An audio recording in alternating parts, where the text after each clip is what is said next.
तो 2023 में उनका जो फर्स्ट अटेम्प्ट होगा नीट का, उसमें किस तरह से पहले ही अटेम्प्ट में हम नीट को क्रैक कर सकते हैं, उस बारे में हम चर्चा करेंगे।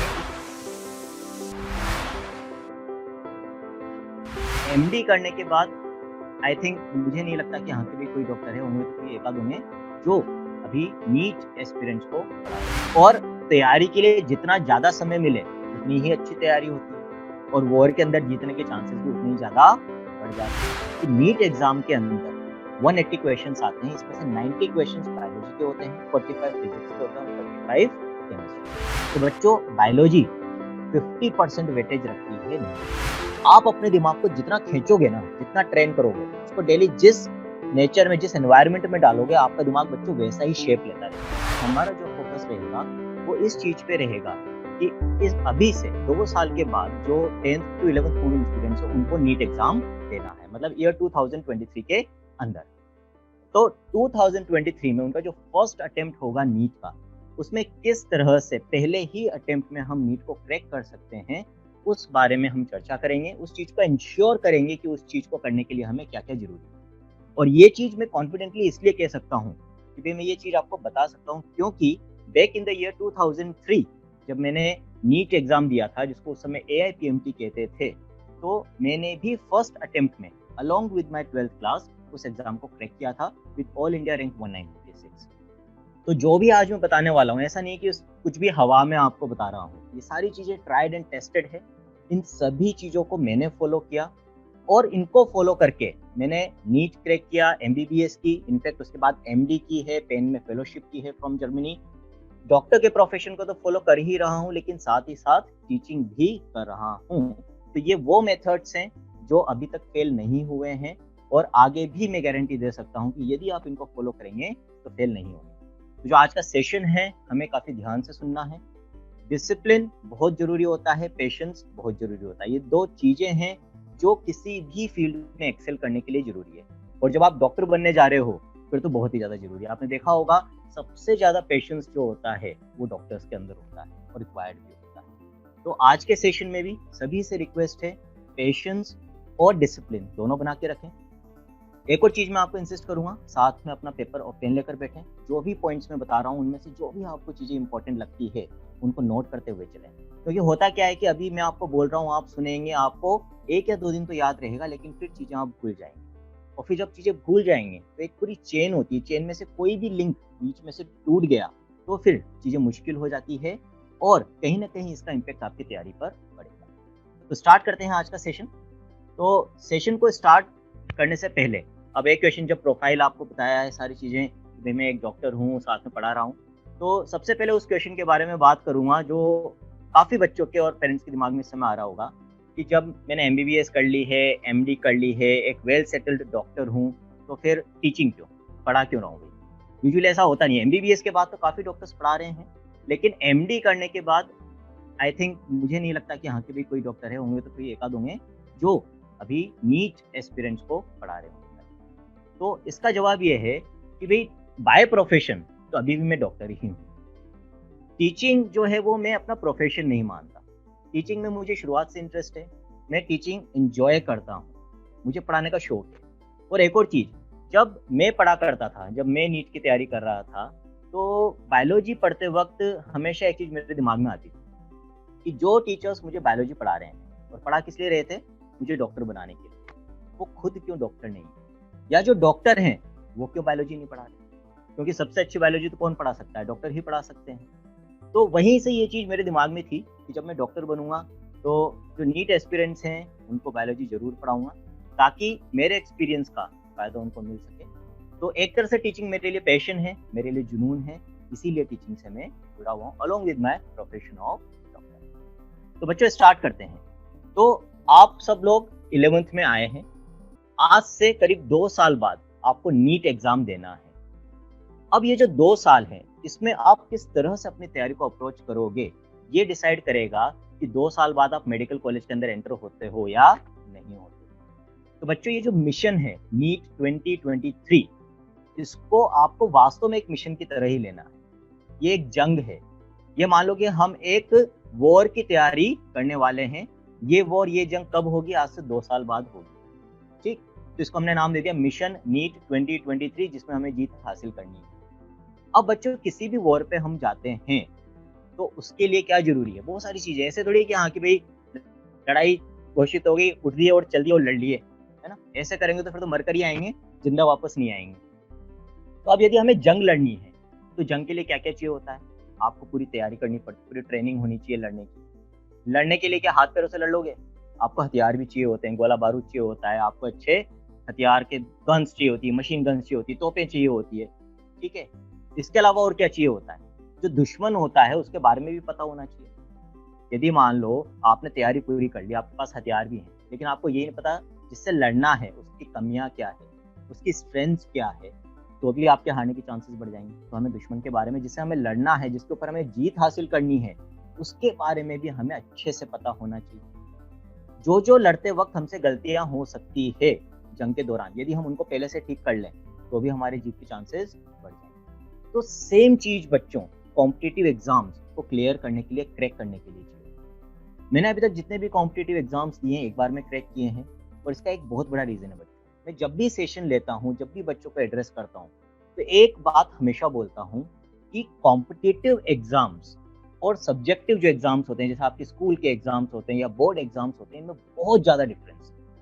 और कॉम्पिटिटिव एग्जाम्स को क्रैक करना, इनको निकालना एक अपने आप में बहुत बड़ी आर्ट होती है ना? आर्ट समझते हैं, कला होती है। आपने देखा होगा बच्चों, जब आपके बैच में जब आप पढ़ते हैं तो 100 बच्चे हो सकते हैं, 200 बच्चे हो सकते हैं, क्लास में भी होते हैं 100-150 बच्चे होते हैं। तो वहाँ पर ऐसा तो नहीं है कि हर बच्चा एग्जाम क्रैक कर लेता है, हर बच्चा तो डॉक्टर नहीं बन रहा है, हर बच्चा तो एमबीबीएस में एडमिशन नहीं ले पा रहा है। तो इसका रीजन क्या है? कुछ बच्चों को तो कॉम्पिटिटिव एग्जाम्स को क्रैक करने की ये आर्ट आती है, लेकिन कुछ को नहीं। पढ़ते तो सभी हैं, तो बच्चों सिर्फ पढ़ने से काम नहीं चलता।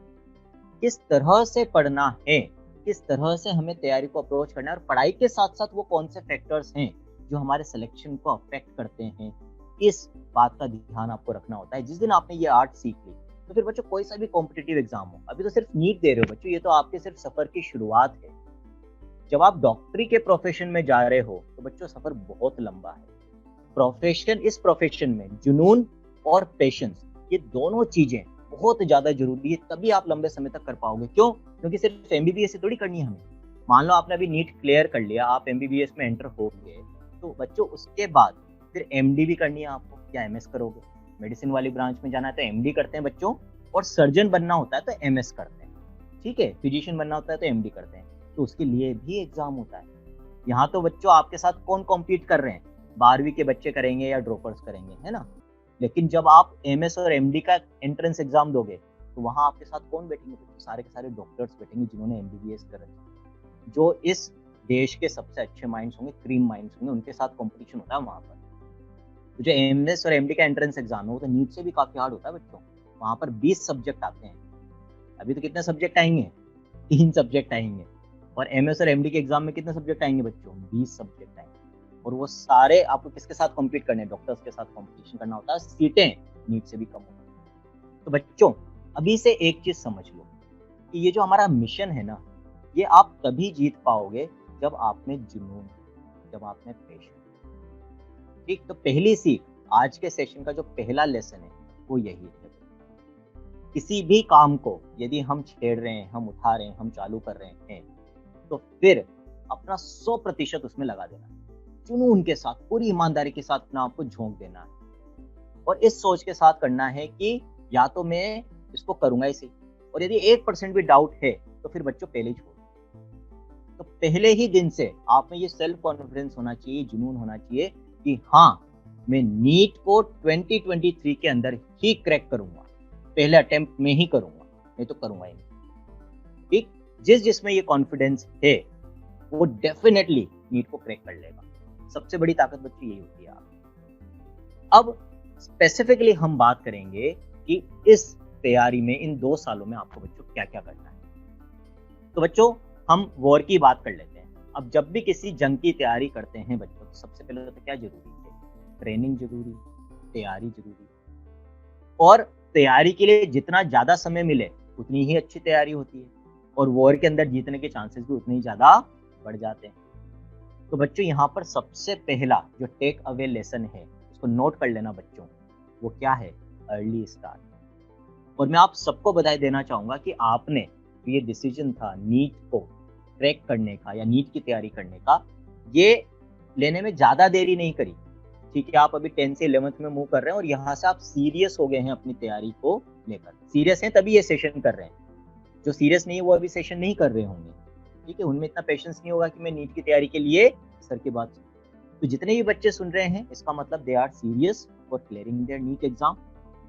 और ये चीज ये शो करता है कि आपने डिसीजन ले लिया है और सही समय पे ले लिया है। कई बच्चे क्या करते हैं कि 12th में जाने के बाद सीरियस होते हैं और ये उनकी सबसे बड़ी गलती होती है। तो पहला पॉइंट जो आपको नोट करना है कि आज के दिन से अगले 2 साल तक आपको पूरी मतलब जैसे है ना पहले ही दिन से चौथे या 5वें गियर में पढ़ाई करनी है। ऐसा नहीं, ज्यादातर बच्चे क्या करते हैं जब 11th में होते हैं तो पूरा साल बच्चे कैजुअली या लाइटली निकाल देते हैं, यार अभी तो क्या है 2 साल बाद है ना, कर लेंगे तैयारी, बहुत सारा समय है। और 11th में इतना सीरियस अपनी पढ़ाई को लेकर नहीं होते और ये उनकी सबसे बड़ी गलती है। जो गलती ये बच्चे करते हैं, ये बच्चे कभी भी नीट को पहले अटेम्प्ट में क्लियर नहीं कर पाते, तो ड्रॉपर बनते ही बनते। बच्चों जिस दिन मैं 11th में आ गया था उस दिन से लेकर जब तक मेरा AIPMT का एग्जाम हुआ, जिसको अब आप नीट कहते हो, लिटरली मैंने पढ़ाई के अलावा अपनी जिंदगी में कुछ और नहीं करा। जो एसेंशियल्स होते हैं ना, नहाना धोना खाना पीना और सोना, सर ये करा पढ़ाई के अलावा।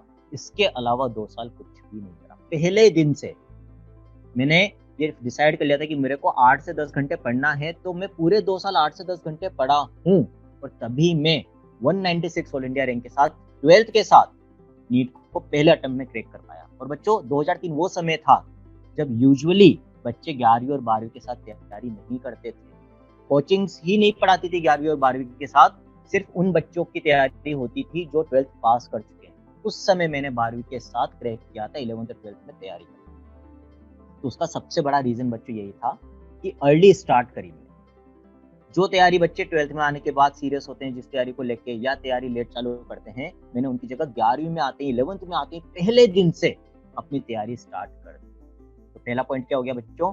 Early start, be serious for your preparation, continuity maintain करनी है पहले दिन से आखिरी दिन तक। रोजाना 8 से 10 घंटे पढ़ना ही पढ़ना है। ऐसा करोगे तो फिर कोई ताकत नहीं है जो आपका सिलेक्शन रोक सके। तो बच्चों ये तो हो गया कि जब हम जंग पे जा रहे हैं तो तैयारी के लिए जितना ज्यादा समय लोगे उतनी अच्छी तैयारी होगी। तो अभी का समय वेस्ट ना करें, अभी से तैयारी करें। अब दूसरा पॉइंट, अब आपको जंग लड़नी है, आपको लड़ना सीखना है। अब आता यदि लड़ना तो फिर सीखने की जरूरत क्या है? लड़ना आता नहीं है तभी तो सीखने की जरूरत है ना। अब लड़ना सिखाएगा कौन? तो सिखाएगा कौन? ट्रेनर सिखाएगा। तो यहाँ पर बात आ जाती है बच्चों आपके टीचर, आपके गुरु। तो सेकंड चीज जिस पर आपको ध्यान रखना है, सिलेक्शन ऑफ योर टीचर, कि आप जिस टीचर को फॉलो करते हैं वो टीचर कैसा है बच्चों। क्योंकि अल्टीमेटली गुरु से ही शिष्य की क्वालिटी डिसाइड होती है। यदि गुरु सही है तो ऑटोमेटिकली शिष्य की ट्रेनिंग भी अच्छी होगी। तो यहाँ पर बच्चों वही बात मेरे दिमाग में आ जाती है। जैसे अब आपको नीट देना है तो बच्चों नीट में थोड़ा सा मैं आपको एग्जाम के बारे में बता देता हूँ। अभी डिटेल में बात करेंगे आगे हम नीट के बारे में भी, कि नीट एग्जाम के अंदर 180 क्वेश्चंस आते हैं। इसमें से 90 क्वेश्चंस बायोलॉजी के होते हैं, 45 फिजिक्स के होते हैं और 45 केमिस्ट्री के होते हैं। तो बच्चों बायोलॉजी 50% वेटेज रखती है नीट के अंदर। तो सबसे ज्यादा इंपॉर्टेंट यहाँ पर कौन हो जाता है? जो आपको बायोलॉजी पढ़ाते हैं। और फिर यहाँ पर वही बात आ जाती है कि बायोलॉजी जब 50% वेटेज रख रही है तो बायोलॉजी आपको कौन पढ़ा रहा है, फिर फिजिक्स भी कौन पढ़ा रहा है या केमिस्ट्री कौन पढ़ा रहा है, बहुत इंपॉर्टेंट हो जाता है। तो ज्यादा अच्छा क्या होगा यदि आपको वही टीचर्स ये सब्जेक्ट्स पढ़ा रहे हैं जो इन सब्जेक्ट्स को पढ़ के अपने अपने कॉम्पिटिटिव एग्जाम्स को क्लियर कर चुके हैं, तो फिर सोने पे सुहागा होगा। ठीक है, ज्यादा अच्छे से आपको वही पढ़ा सकता है इन एग्जाम के लिए जो खुद इन एग्जाम्स को क्लियर कर चुका है। ठीक, मैं बहुत क्लियर अवे, बहुत फ्रेंकली इस बात को बोलता हूँ बच्चों कि एक डॉक्टर बायोलॉजी ज्यादा बेटर वे में आपको पढ़ा सकता है। नीट की तैयारी कैसे की जाती है ये एक डॉक्टर ज्यादा अच्छे से पढ़ा सकता है, ना कि वो जो नीट एग्जाम को क्लियर नहीं कर पाए। ठीक है, इसी तरह से फिजिक्स और केमिस्ट्री की जब हम बात करेंगे बच्चों, तो वो टीचर्स ज्यादा अच्छे से परफॉर्म करेंगे आपके साथ, आपको ज्यादा अच्छे से नॉलेज दे पाएंगे, डिलीवर कर पाएंगे, जो खुद इंजीनियरिंग एग्जाम्स को क्रैक कर चुके हैं, जैसे IIT को क्रैक कर चुके हैं, ठीक, तो वो जेईई मेन को या जेईई एडवांस को क्रैक कर चुके हैं, वो ज़्यादा बेटर वे में आपको फिजिक्स और केमिस्ट्री डिलीवर करता है। तो जब भी बच्चों आप कहीं पर भी पढ़ते हैं, तो ऐसे ही नहीं कि हाँ कि ब्लाइंडली हम किसी भी प्लेटफॉर्म को ज्वाइन करें, किसी भी कोचिंग को ज्वाइन करें। ज्वाइन करने के पहले फैकल्टीज के प्रोफाइल को जरूर देखा करें कि उन्होंने क्या खुद ने भी ये एग्जाम्स क्रैक किए हैं, उन्होंने कितने साल पढ़ाया है, उनकी क्वालिफिकेशन क्या है, और फिर अपने टीचर का सिलेक्शन। तो बच्चों, यदि टीचर का सिलेक्शन सही होगा तो फिर आधी लड़ाई तो आप वहीं जीत जाओगे, क्योंकि यदि गुरु अच्छा होता है तो फिर शिष्य के सक्सेस के चांसेस बहुत ज्यादा बढ़ जाते हैं। ये हो गया हमारा सेकंड। अब तीसरे पॉइंट पे आ जाते हैं। लड़ाई लड़नी है, तैयारी हमने चालू कर दी, अर्ली चालू कर दी, बेनिफिट में है, चलो अच्छी बात है। चलो मान लो आपने ट्रेनर भी चूज कर लिया कि हाँ कि भाई मेरे को इनसे पढ़ना है, वो भी आपने चूज कर लिया, आपकी ट्रेनिंग भी चालू हो गई। लेकिन अभी तक आपको अपने दुश्मन के बारे में पता नहीं है जिसके ऊपर आपको जीत हासिल करनी है, जिससे लड़ाई आपको लड़नी है। आपको किसके ऊपर जीत हासिल करनी है? NEET exam. तो जब तक आपको नीट एग्जाम के बारे में नॉलेज नहीं होगी कि भाई नीट एग्जाम किस तरह का होता है, इसमें क्या गलतियां हमें भारी पड़ सकती है, इसके लिए क्या क्या जरूरी है, कौन कौन से हथियार हमारे पास होने चाहिए, तब तक आप सफल नहीं हो पाओगे। तो आप थोड़ा सा नीट के बारे में बात कर लेते हैं। तो क्या क्या जरूरी है? तो बच्चों, नीट क्रैक करने के लिए नीट एग्जाम की नेचर को समझना बहुत ज्यादा इंपॉर्टेंट है। नीट एग्जाम की नेचर बाकी के एग्जाम से बहुत ज्यादा डिफरेंट है बच्चों। चाहे हम जेईई की बात कर लें, चाहे हम बोर्ड एग्जाम्स की बात कर लें, चाहे हम कॉमर्स एग्जाम्स की बात कर लें, सबसे काफी अलग है नीट एग्जाम। कैसे अलग है बताता हूँ। जेईई एग्जाम के अंदर आपको रिलेटिवली काफी समय मिलता है क्वेश्चंस को करने के लिए, तो वहां पर आप सोचने को समय दे सकते हो। बोर्ड एग्जाम में सब्जेक्टिव पेपर आपको लिखना होता है, तो वहां पर भी आपके पास चॉइस होती है कि आपने कोई क्वेश्चन छोटा लिख दिया, कोई बड़ा लिख दिया, जो कम आता था उसमें कम लिख दिया, जिसमें ज्यादा आता था उसमें ज्यादा लिख दिया। लेकिन बच्चों, नीट की खासियत क्या है? एक तो प्योरली ऑब्जेक्टिव एग्जाम, दूसरी खासियत क्या है? 180 मिनट में, यानी कि 3 घंटे के अंदर आपको 180 क्वेश्चन करने हैं, जिसमें ओएमआर शीट भी भरनी है। तो यदि देखा जाए इफेक्टिवली, तो एक क्वेश्चन को करने के लिए आपके पास 1 मिनट से भी कम का समय है। ये अपने आप में बहुत बड़ा चैलेंज होता है। ठीक, तो यहाँ पर एक जो सबसे बड़ा पॉइंट हो गया कि आपका जो दुश्मन है, जो नीट है, जिसके ऊपर आपको फतेह हासिल करनी है, यदि उसको क्रैक करना है, तो आपके पास क्या होनी चाहिए? स्पीड। आपके क्वेश्चंस आपको 1 मिनट से कम समय में करने आने चाहिए, तभी आप उसको क्रैक कर पाओगे, नहीं तो नहीं कर पाओगे। पहला पॉइंट क्या हो गया बच्चों? दुश्मन के ऊपर जीत हासिल करनी, नीट के ऊपर जीत हासिल करनी है तो हमारे पास स्पीड होनी चाहिए। दूसरी चीज होता क्या है, आपने देखा भी होगा, यदि आपने पहले भी ऑब्जेक्टिव पेपर करे हो या क्वेश्चंस करके देखे हो, तो जब हम घर पे आराम से कोई भी क्वेश्चन करते हैं तो हम क्वेश्चन सॉल्व कर लेते हैं, ठीक है। वही एग्जाम जब कॉम्पिटिटिव एग्जाम में देते हैं बच्चों, तो उसी तरह के क्वेश्चन को हम नहीं कर पाते, गलत हो जाता है। इसका रीजन क्या है? घर पे तो मान लो मैं आपको कोई भी क्वेश्चन दे दूंगा, मान लो फिजिक्स का न्यूमेरिकल दे दिया, तो हो सकता है आपको टाइम लगे, 10 मिनट या 15 मिनट में माथा पच्ची करके अपना दिमाग लगा के कर ही लोगे उसको, और फिर खुश भी होगा, अरे सर देखो आपने क्वेश्चन दिया था और मैंने एक क्वेश्चन निकाल लिया, कितना टफ क्वेश्चन था। लेकिन बेटा उसका कोई मतलब नहीं, क्योंकि आपने घर पे तो उसको कितने मिनट में निकाला? 15 मिनट। क्या एग्जाम में उस क्वेश्चन को करने के लिए आपको 15 मिनट मिलते? नहीं मिलते ना। ये दूसरी गलती करते हैं बच्चे। क्या करते हैं, जब एग्जाम देते हैं तो क्या होता है, टाइम की शॉर्टेज होने लगता है। मान लो 80-90 क्वेश्चन करे, फिर घड़ी देखेंगे, अरे 2 घंटे तो निकल ही गए, अब तो 1 ही घंटा बचा है, इसमें मुझे अब तो 100 क्वेश्चन करने हैं, कैसे करूंगा? स्पीड बढ़ाई, बढ़ा दी भाई साहब हमने स्पीड की। अब स्पीड बढ़ाने के बाद क्या होता है, जैसे ही स्पीड बढ़ाते हैं गलतियां होना चालू हो जाती है, क्योंकि ना तो क्वेश्चन ढंग से पढ़ पाते हैं, ना कैलकुलेशन ढंग से कर पाते हैं। वो जो आप कहते हैं ना सिली मिस्टेक्स, वो सिली मिस्टेक्स होने लग जाती है और फिर नेगेटिव मार्किंग होती है। तो आपका जो एग्जाम है इसमें नेगेटिव मार्किंग भी है। ये दूसरा पॉइंट आपको ध्यान रखना है, आप मिस्टेक्स नहीं कर सकते हो, आपको एक्यूरेसी रखनी है वहां पर। तो इसके लिए क्या जरूरी है बच्चों, अभी से जो आप तैयारी चालू कर रहे हो, इसमें आपको टाइम बाउंड क्वेश्चन प्रैक्टिस करनी है। जब भी आप अपने घर पर बैठकर क्वेश्चंस को सॉल्व करें, तो हमेशा घड़ी के अंदर अलार्म लगा के करो कि मेरे को एग्जाम में जितना समय मिलेगा उतने ही समय में मुझे घर पे भी क्वेश्चन। आपके दिमाग की नेचर क्या होती है बच्चों? हमारा दिमाग ऑलमोस्ट हम सब एक जैसे हैं बच्चों। यदि मैं डॉक्टर बन सकता हूँ तो आप सभी बन सकते हो, पहले तो ये समझ लो। लेकिन जरूरत क्या है, आपको अपने दिमाग को उस तरह से ट्रेन करना है।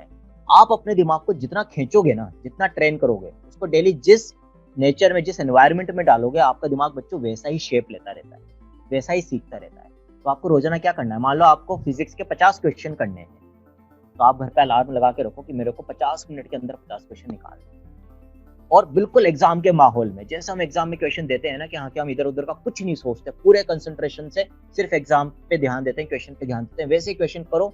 आता है तो क्वेश्चन को सोल्व कर लो, नहीं आता है तो उसको मार्क करा, अगले क्वेश्चन पे पहुंच जाओ। ऐसे लगातार बिना इधर उधर देखे 50 मिनट में 50 क्वेश्चन करने की कोशिश करो। जो आ रहे हैं उनको कर लो, जो नहीं आ रहे उनको मार्क कर लो, और फिर 50 मिनट बाद चेक करो कि मैं कितने क्वेश्चन कर पाया, फिर जो करे उनमें से कितने सही हुए। जब रोजाना बच्चों तीनों सब्जेक्ट में ऐसे करोगे ना आप, तो 2 साल के अंदर आपका दिमाग तेजी के साथ बिना गलती करें ज्यादा से ज्यादा क्वेश्चन करने के लिए ट्रेन हो जाएगा।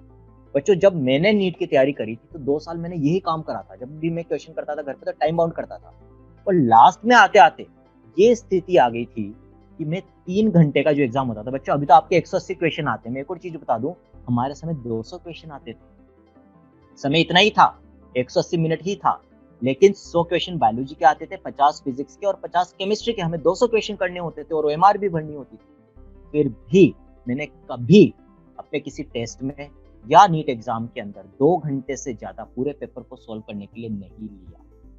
2 घंटे में मैं पूरा पेपर सोल्व करता था, आधा घंटा फिर उसको चेक करता था, फिर उसकी ओएमआर भरता था। तो समय, यदि आपकी स्पीड इतनी बढ़ जाए तो बच्चों आपको डबल बेनिफिट मिलता है। आप क्या कर सकते हो, एक राउंड आपने पूरा पेपर निकाल लिया, और यदि आपकी स्पीड अच्छी है, आपने समय बचा लिया, तो आप एक बार वापस से फटाफट पेपर देख सकते हो कि मुझसे कोई सिली मिस्टेक तो नहीं हुई। इससे आपको 3-4 क्वेश्चन का फायदा हो ही जाता है, तो आपके सिलेक्शन की और अच्छी रैंक आने के चांसेस बढ़ते हैं। तो नेचर ऑफ एग्जाम को समझो बच्चों। तो एग्जाम आप देने जा रहे हो, बिना उसकी नेचर को जाने, ब्लाइंडली, बिना सोचे समझे भेड़ चाल में तैयारी करते रहोगे, कभी एग्जाम क्रैक नहीं कर पाओगे। मैंने बार बार बोल रहा हूँ, पहले भी बोला है कि कॉम्पिटिटिव एग्जाम्स को क्रैक करना अपने आप में एक कला है, एक आर्ट है। पढ़ाई के साथ इन सभी पॉइंट्स को याद रखना है, तभी आप एग्जाम को क्लियर कर पाओगे। तो स्पीड और एक्यूरेसी के लिए टाइम बाउंड क्वेश्चन प्रैक्टिस करना बहुत जरूरी है, इसका ध्यान रखना। दूसरा, नेचर ऑफ एग्जाम में आपको क्या याद रखना है कि भाई कौन से सब्जेक्ट्स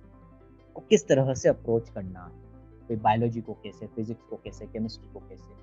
तो बच्चों, बायोलॉजी में थ्योरी पे ज्यादा ध्यान देना, ठीक है, कंसेप्ट पे ज्यादा ध्यान देना है, और फिर उसको याद करना। फिजिक्स में और केमिस्ट्री में न्यूमेरिकल्स के ऊपर रटने की कोशिश नहीं करनी। तो अगेन यहाँ पर आपके गुरु का रोल आ जाएगा। यदि आपके टीचर्स ऐसे हैं जो आपको चीजें कंसेप्चुअली पढ़ा रहे हैं, तो फिर चीजें आसान हो जाएगी। पर्टिकुलरली बायोलॉजी, बच्चों बायोलॉजी ज्यादातर बच्चे क्या गलती करते हैं, रटने वाला सब्जेक्ट समझते हैं, जो नहीं है।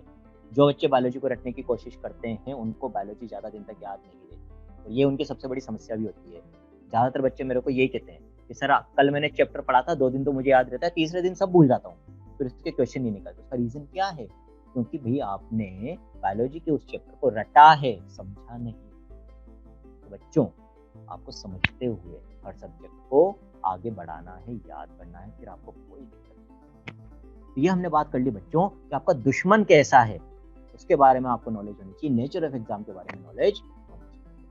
तब तक हमने क्या क्या देख लिया, हमने तैयारी स्टार्ट कर दी, अर्ली स्टार्ट का फायदा हमें मिल गया, हमने हमारा टीचर चूज कर लिया, अच्छे टीचर चूज करें हमने जिन्होंने खुद ये एग्जाम क्रैक कर रखे हैं। ठीक, तीसरे हमने क्या करा बच्चों, फिर हमने हमारे दुश्मन के बारे में जान लिया, उसकी कमियां क्या है, उसकी स्ट्रेंथ क्या है, उसके अकॉर्डिंग हम तैयारी कर रहे हैं। अब फोर्थ पॉइंट, आपके हथियार सबसे इंपॉर्टेंट होते हैं। ठीक है, यदि हथियार ही अच्छे नहीं हुए, जंग लगे हुए, पुराने हुए, तो आपने ट्रेनिंग भी अच्छी कर ली, बंदूक चलाना तो सीख लिया, लेकिन जब जंग के मैदान में गया आपकी बंदूक ही नहीं चल रही है ना, ट्रिगर तो दबा रहे हैं, फुसफुस हो गई वो, तो फिर क्या करोगे।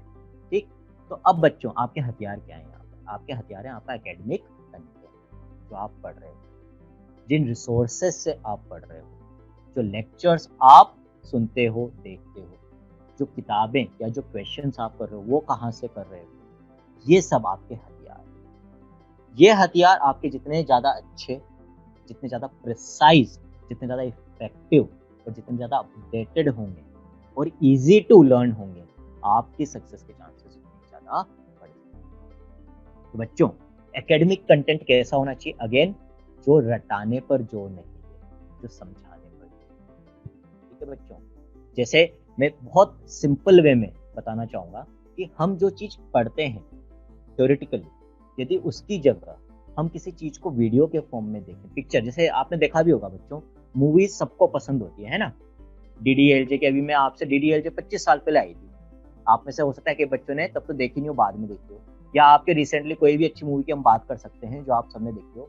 यदि मैं आज भी, मान लो आपको 5 साल भी हो गए होंगे ना उस मूवी को देखे हुए, मैं आज भी यदि आपसे पूछूंगा ना कि भाई उस मूवी का ये सीन मेरे को बताओ, आप फटाफट बता दो सर कि उस सीन में जो ऋतिक रोशन है वो ये करता है, ये करता है, वो करता है, सब आपको फटाफट याद आ जाएगा।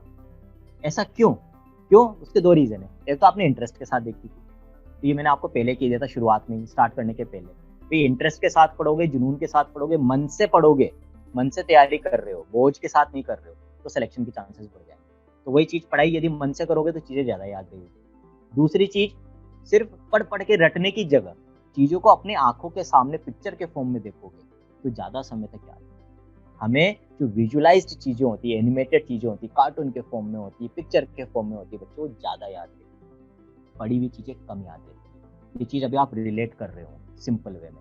हम जिन लोगों से मिलते हैं, बात करते हैं, वो हमें ज्यादा याद रहते हैं। दिन भर में हम जो बातें करते हैं लोगों से मिलकर, वो वाक्य हमें याद रहते हैं। वो इमेजिनेशन हमारे दिमाग में रात को आती है कि हाँ कि मैं दिन में उससे मिला था, वो पिक्चर हमारे दिमाग में घूमती रहती है। लेकिन दिन भर में जो आप पढ़ते हो बच्चों, वो इतना इजीली आप रिकॉल नहीं कर पाते। क्यों? क्योंकि हमारी विजुअल मेमोरी ज़्यादा अच्छी होती है। ठीक है, तो इसीलिए इस समय अब अडेप्टेबिलिटी ट्रांजिशन का फेज आ गया बच्चों। जैसे जैसे हम आगे बढ़ रहे हैं ना 21st सेंचुरी में, एडवांसमेंट कर रहे हैं, टेक्नोलॉजी का समय है, तो आपको भी अब इस टेक्नोलॉजी के अकॉर्डिंग अपने आप को अडेप्ट करना है। मोस्ट प्रोबेबली काफी चांसेस हैं कि नेक्स्ट ईयर तो नीट ऑनलाइन होने लग जाएगा। इनफैक्ट 2023 में जब आप दोगे तब तो 99.99% नीट ऑनलाइन हो ही जाएगा। तो अब आपको इस नई टेक्नोलॉजी के अकॉर्डिंग अपने आप को अडेप्ट करना है। और ये अडेप्टेबिलिटी में क्या चीज आ जाएगा बच्चों? आपके रिसोर्स, एकेडमिक कंटेंट। तो अब वो समय गया कि हम सिर्फ किताबें या व्हाइट बोर्ड पे पढ़ रहे हैं। अब वो समय आ गया कि जब आपको ऐसा प्लेटफॉर्म ऑप्ट करना चाहिए, चूज करना चाहिए जहां पर चीजें आपको रटाई न जाए, विजुअलाइज्ड फॉर्म में दिखाई। तो यहाँ पर एकेडमिक कंटेंट का सिलेक्शन करते हुए इस चीज का जरूर। फिर जो क्वेश्चंस आप कर रहे हो वहां पर भी एक डिबेट हमेशा चलती रहती है। हर साल बच्चे मुझसे पूछते हैं, फोन कर करके पूछते हैं कि सर मुझे कोई अच्छी सी किताब बता दो जिसमें से मैं क्वेश्चन करूँ। तो बच्चों अगेन ये सब करने की जरूरत है। जिस जगह से यदि आप पढ़ रहे हो, यदि वो जगह सही है, तो वो अपने आप में आपको इतने क्वेश्चंस दे देंगे कि यदि आप वहाँ की थ्योरी, वहाँ के लेक्चर्स और फिर उन क्वेश्चंस को अच्छे से कर लो, तो फिर ऐसा कोई रीजन नहीं रह जाता कि आपका सिलेक्शन नहीं हो। हमें हमारी तैयारी को फैलाना नहीं है बच्चों। फैलाना बहुत आसान है। शुरुआत में बच्चे क्या करते हैं, जोश ही जोश में पहले जब तैयारी चालू करते हैं, यहाँ की मैंने एक चैप्टर पढ़ा, अब इसके क्वेश्चन मैंने यहाँ से भी कर लिए। फिर किसी दोस्त ने कहा यार वो किताब अच्छी, वो किताब भी लिया मैं बाजार से, फिर उसको फिर किसी ने कहा यार ऑनलाइन अमेजन से वो किताब मंगवा लिया, मैंने वो भी मंगवा ली। अब पहले 3-4 चैप्टर में तो मैंने निकाल ली, 4-4 5-5 किताबें निकाल ली साहब। तो जैसे जैसे समय आगे बढ़ता है और एग्जाम पास आता है और सिलेबस बढ़ता जाता है ना, फिर पसीना आने लग जाता है, फिर हकीकत आंखों के सामने तैरने लग जाती है कि अरे यार ये इतना आसान नहीं। फिर क्या होता है, फिर शुरुआत के 3-4 चैप्टर में तो हमने 4-4 किताबें निकाल ली, बाद के चैप्टर्स में हमसे एक किताब या एक सोर्स भी पूरा नहीं होता। तो अपने सोर्स को, अपने रिसोर्सेज को कॉम्पैक्ट करके, जैसे ईसरल की सिंपल सी फिलोसॉफी है कि हम क्या करते हैं कि हम बच्चों को वो सब ईसरल के ऐप में दे देते हैं जितना उनके सिलेक्शन के लिए इम्पोर्टेंट है, जरूरी है। यदि आप उसको 100% कर लोगे ना बच्चों, तो फिर सिलेक्शन करेंगे। इनफैक्ट रैंक 1 की मैं गारंटी दे सकता हूँ। यदि कोई बच्चा मुझसे आज प्रॉमिस कर ले कि आपको जितना पढ़ाया जाता है, जितना हम लोग आपको दे रहे हैं, उतना आप 100% करके अपने एग्जाम में जाओगे, तो मैं सिर्फ सिलेक्शन की गारंटी नहीं ले रहा, मैं रैंक 1 की गारंटी ले रहा हूँ। क्योंकि होता यही है बच्चों, शुरुआत में सब में जोश रहता है, लेकिन लास्ट में जाते जाते जितना हम आपको पढ़ा रहे हैं वो भी आप पूरा नहीं कर पाते। इसमें शुरुआत से जितना जरूरी है उतना ही पढ़े। तो आपके लिए जरूरी क्या है, आप सिर्फ वीडियो लेक्चर्स देखो। वीडियो लेक्चर्स देखने के बाद अपने नोट्स को पढ़ लो जो आपने नोट्स बनाए हैं। उसके बाद एक बार एनसीईआरटी पढ़ो। उसके बाद जो आपको हम एक्सरसाइज देते हैं बच्चों, उन एक्सरसाइजेस को सॉल्व कर लो। और फिर आपके जो टेस्ट होते हैं उन टेस्ट को देखो। एक बार जब ये सारी चीजें कर लो तो फिर बार बार इन्हें ही रिवाइज करना है। फिर ऐसा नहीं कि हमने कोई तीसरी किताब उठा ली फिर चौथी किताब उठा ली, नहीं, बार बार इनको ही करो। क्वेश्चन इन्हीं में से आने हैं जो आप पढ़ रहे हो बच्चों। कहीं और से थोड़ी, फिजिक्स का क्वेश्चन तो फिजिक्स में से आएगा, हिस्ट्री में से थोड़ी आएगा भाई। और जो फिजिक्स में से क्वेश्चन आ सकता है या बायोलॉजी में से आ सकता है, केमिस्ट्री में से आ सकता है, वो हम आपको पढ़ा रहे हैं, तो फिर क्यों आप दूसरी किताब खरीद रहे हो? क्योंकि आप जितनी किताबें खरीदोगे, आपने अपनी तैयारी को उतना ही फैला लिया, लास्ट में नहीं समेट पाओगे। तो रिवीजन बहुत इंपॉर्टेंट होता है तैयारी। तो अपने रिसोर्सेस को कॉम्पैक्ट करके रखो शुरुआत से, हाँ मुझे बस ये चीजें करनी है और यही बार बार इतनी बार रिवाइज करनी है कि कोई नींद में से भी मेरे को उठाए तो मैं फटाक से वो क्वेश्चन का जवाब दूं। इस लेवल की जब तैयारी होगी और इस तरीके से, इस अप्रोच के साथ जब तैयारी होगी ना, तब आपका सही। तो यहाँ पर जो हम कहते हैं ना कि यहाँ की संतोषी प्रवृत्ति रखना बहुत जरूरी, लालच से बचना है कि मैं ये भी कर लूं, वो भी कर लूं, ये भी ले आऊं, वो भी ले आऊं, नहीं। इधर का भी वीडियो देख लूं, उधर का भी वीडियो देख लूं, कभी यूट्यूब खोल रहा हूँ, कभी क्या खोल रहा हूँ, नहीं बच्चों। एक जगह पर, कहीं पर भी आप करो, लेकिन एक जगह पर स्टिक होकर। ये नहीं कह रहा हूँ कि सिर्फ सरल करो, जहां पर भी आप अपनी तैयारी करते हो, यदि आपका सिलेक्शन सही है, आपको कॉन्फिडेंस है कि आपने जिस प्लेटफॉर्म को चूज करा है वो सही है, तो वहां से आपको सब कुछ मिलना चाहिए और फिर उसके बाहर आपको कहीं देखने की जरूरत नहीं पड़नी चाहिए। वहां से जो मिल रहा है उसको 100% करो, उसी को बार बार करो, सिलेक्शन डेफिनेट। तो ये बच्चों बात होगी हमारे हथियारों की, जो हमें जंग के लिए चाहिए, जिनका अच्छा होना बहुत ज्यादा जरूरी होता है। ठीक, तो हमने तैयारी चालू कर दी थी, हमने ट्रेनर चूज कर लिया, ट्रेनर चूज करने के बाद हमने दुश्मन के बारे में भी जानकारी ले ली, हमने हमारे हथियारों को भी बिल्कुल तैयार कर लिया है अब जंग को लड़ने के लिए। अब क्या जरूरी, सारी चीजें हो गई। लेकिन आपने एक चीज देखी होगी, कई बार न्यूज में, कई बार टीवी पे, अखबार में भी आती है न्यूज कि हमारी सेना ने आज अभ्यास करा, रेगिस्तान में जाके अभ्यास करा, कभी जंगलों में जाकर अभ्यास करा, कभी यूएस आर्मी के साथ अभ्यास कर रही है और बिल्कुल उसी तरीके से करती है जैसे जंग में लड़ते हैं। इनको हम कहते हैं बच्चों मॉक ड्रिल्स, है ना। तो ये क्यों जरूरी है? अगेन, जब बच्चों हम घर पे क्वेश्चंस करते हैं या मान लो एग्जाम के पहले आपकी जो तैयारी कराने वाला प्लेटफॉर्म है या जो कोचिंग है, जब वो टेस्ट लेते हैं तो बच्चों उस समय इतना प्रेशर नहीं होता हमारे दिमाग में। और वो जो प्रेशर नहीं होता है ना, एग्जाम का प्रेशर अलग ही होता है बच्चों, और वो प्रेशर एग्जाम में ही आता है। तो जब तक एग्जाम जैसा माहौल नहीं होगा तब तक आप उस प्रेशर को फील नहीं करोगे। तो बच्चों मॉक ड्रिल्स बहुत जरूरी है। आपको एग्जाम के पहले भी कई बार एग्जाम देने की प्रैक्टिस होनी चाहिए। यदि वो कर ली ना तो फिर आपको एग्जाम में प्रेशर फील ही नहीं होगा। आपके लगे यार ऐसे माहौल में तो मैं पहले भी रह चुका हूँ, पहले भी मैं इस तरह से 180 क्वेश्चन कर चुका हूँ, तो आज भी कर लूंगा। तो आपकी proper testing in mock drills के लिए आपको क्या करना है, पूरे 2 साल में सिर्फ तैयारी तो करते जा रहे हैं लेकिन उसको चेक नहीं कर रहे हैं, तो बच्चों फिर दिक्कत हो जाती है। यहाँ पर मॉक ड्रिल्स का, टेस्ट का होना बहुत जरूरी है। तो रेगुलर इंटरवल्स पे आपको टेस्ट देते रहेंगे। 11th में भी जब आगे बढ़ते जाएंगे तो ऐसा नहीं होना चाहिए कि जब 10 चैप्टर खत्म हो गए तो पहले चैप्टर को तो हम भूल ही गए। तो टेस्ट का शेड्यूल बच्चों ऐसा होना चाहिए कि जैसे जैसे आप आगे बढ़ते जाओ, जो आपका करंट चैप्टर चल रहा है उसके साथ साथ पुराने चैप्टर का भी रिवीजन होता रहे। और फिर जब 12th में आओ तो 12th के साथ साथ 11th का भी रिवीजन आपको करना है, ध्यान देना। टेस्ट इस तरह से होने चाहिए और आपकी तैयारी भी इसी तरह से, अप्रोच भी इस तरह से होनी चाहिए कि जैसे जैसे आगे बढ़ते जाओ तो आपको कुछ समय अपना पुराने चैप्टर्स के रिवीजन के लिए भी बच्चों की मॉक ड्रिल्स, टेस्ट्स की बात होगी। ठीक है, ये सारी तैयारी हमने कर ली। अब बात आ जाती है बच्चों कि सारी तैयारी है, सब कुछ है, आपको ट्रेनर भी मिल गया। अब आपने देखा होगा कि जो सेना को कमांडर ट्रेन करता है तो अकेला तो ट्रेन नहीं करता, पूरे 24 घंटे तो सेना के साथ नहीं रहता। वो मेन ट्रेनिंग करा देता है, उसके बाद फिर क्या होता है, उसके साथ और भी सपोर्ट टीम होती है जो सेना के जितने भी बंदे होते हैं उनके ऊपर टाइम टू टाइम मॉनिटरिंग करती रहती है। यहाँ के भी कमांडर ये बताकर गया था, अब हमें चेक करना है कि सेना के इस बंदे ने, इस सिपाही ने वो सारा काम करा नहीं करा। दौड़ लगानी थी भाई, 20 किलोमीटर दौड़ा या नहीं दौड़ा, तो चेक होना बहुत जरूरी है ना। आप बच्चों क्या है कि अभी 10वीं से 11वीं में आ रहे हो, 11th में आ रहे हो, अभी आपकी इतनी मेहनत करने की आदत नहीं है कि 10-10 घंटे 8-8 घंटे पढ़ाई की जाए, मन भी चंचल होता है। तो कई बार क्या होता है कि हाँ पढ़ लिए 1-2 घंटे पढ़े, फिर मन इधर उधर डेविएट होने लग जाता है, यार फेसबुक है ना, कभी क्या यार टीवी, आ जाते हैं इस तरह के लालच मन में। तो व्हाट्सएप है ना, तो ये जो लालच है ये क्या करते हैं, आपको अपनी पढ़ाई से डेविएट कर देते हैं।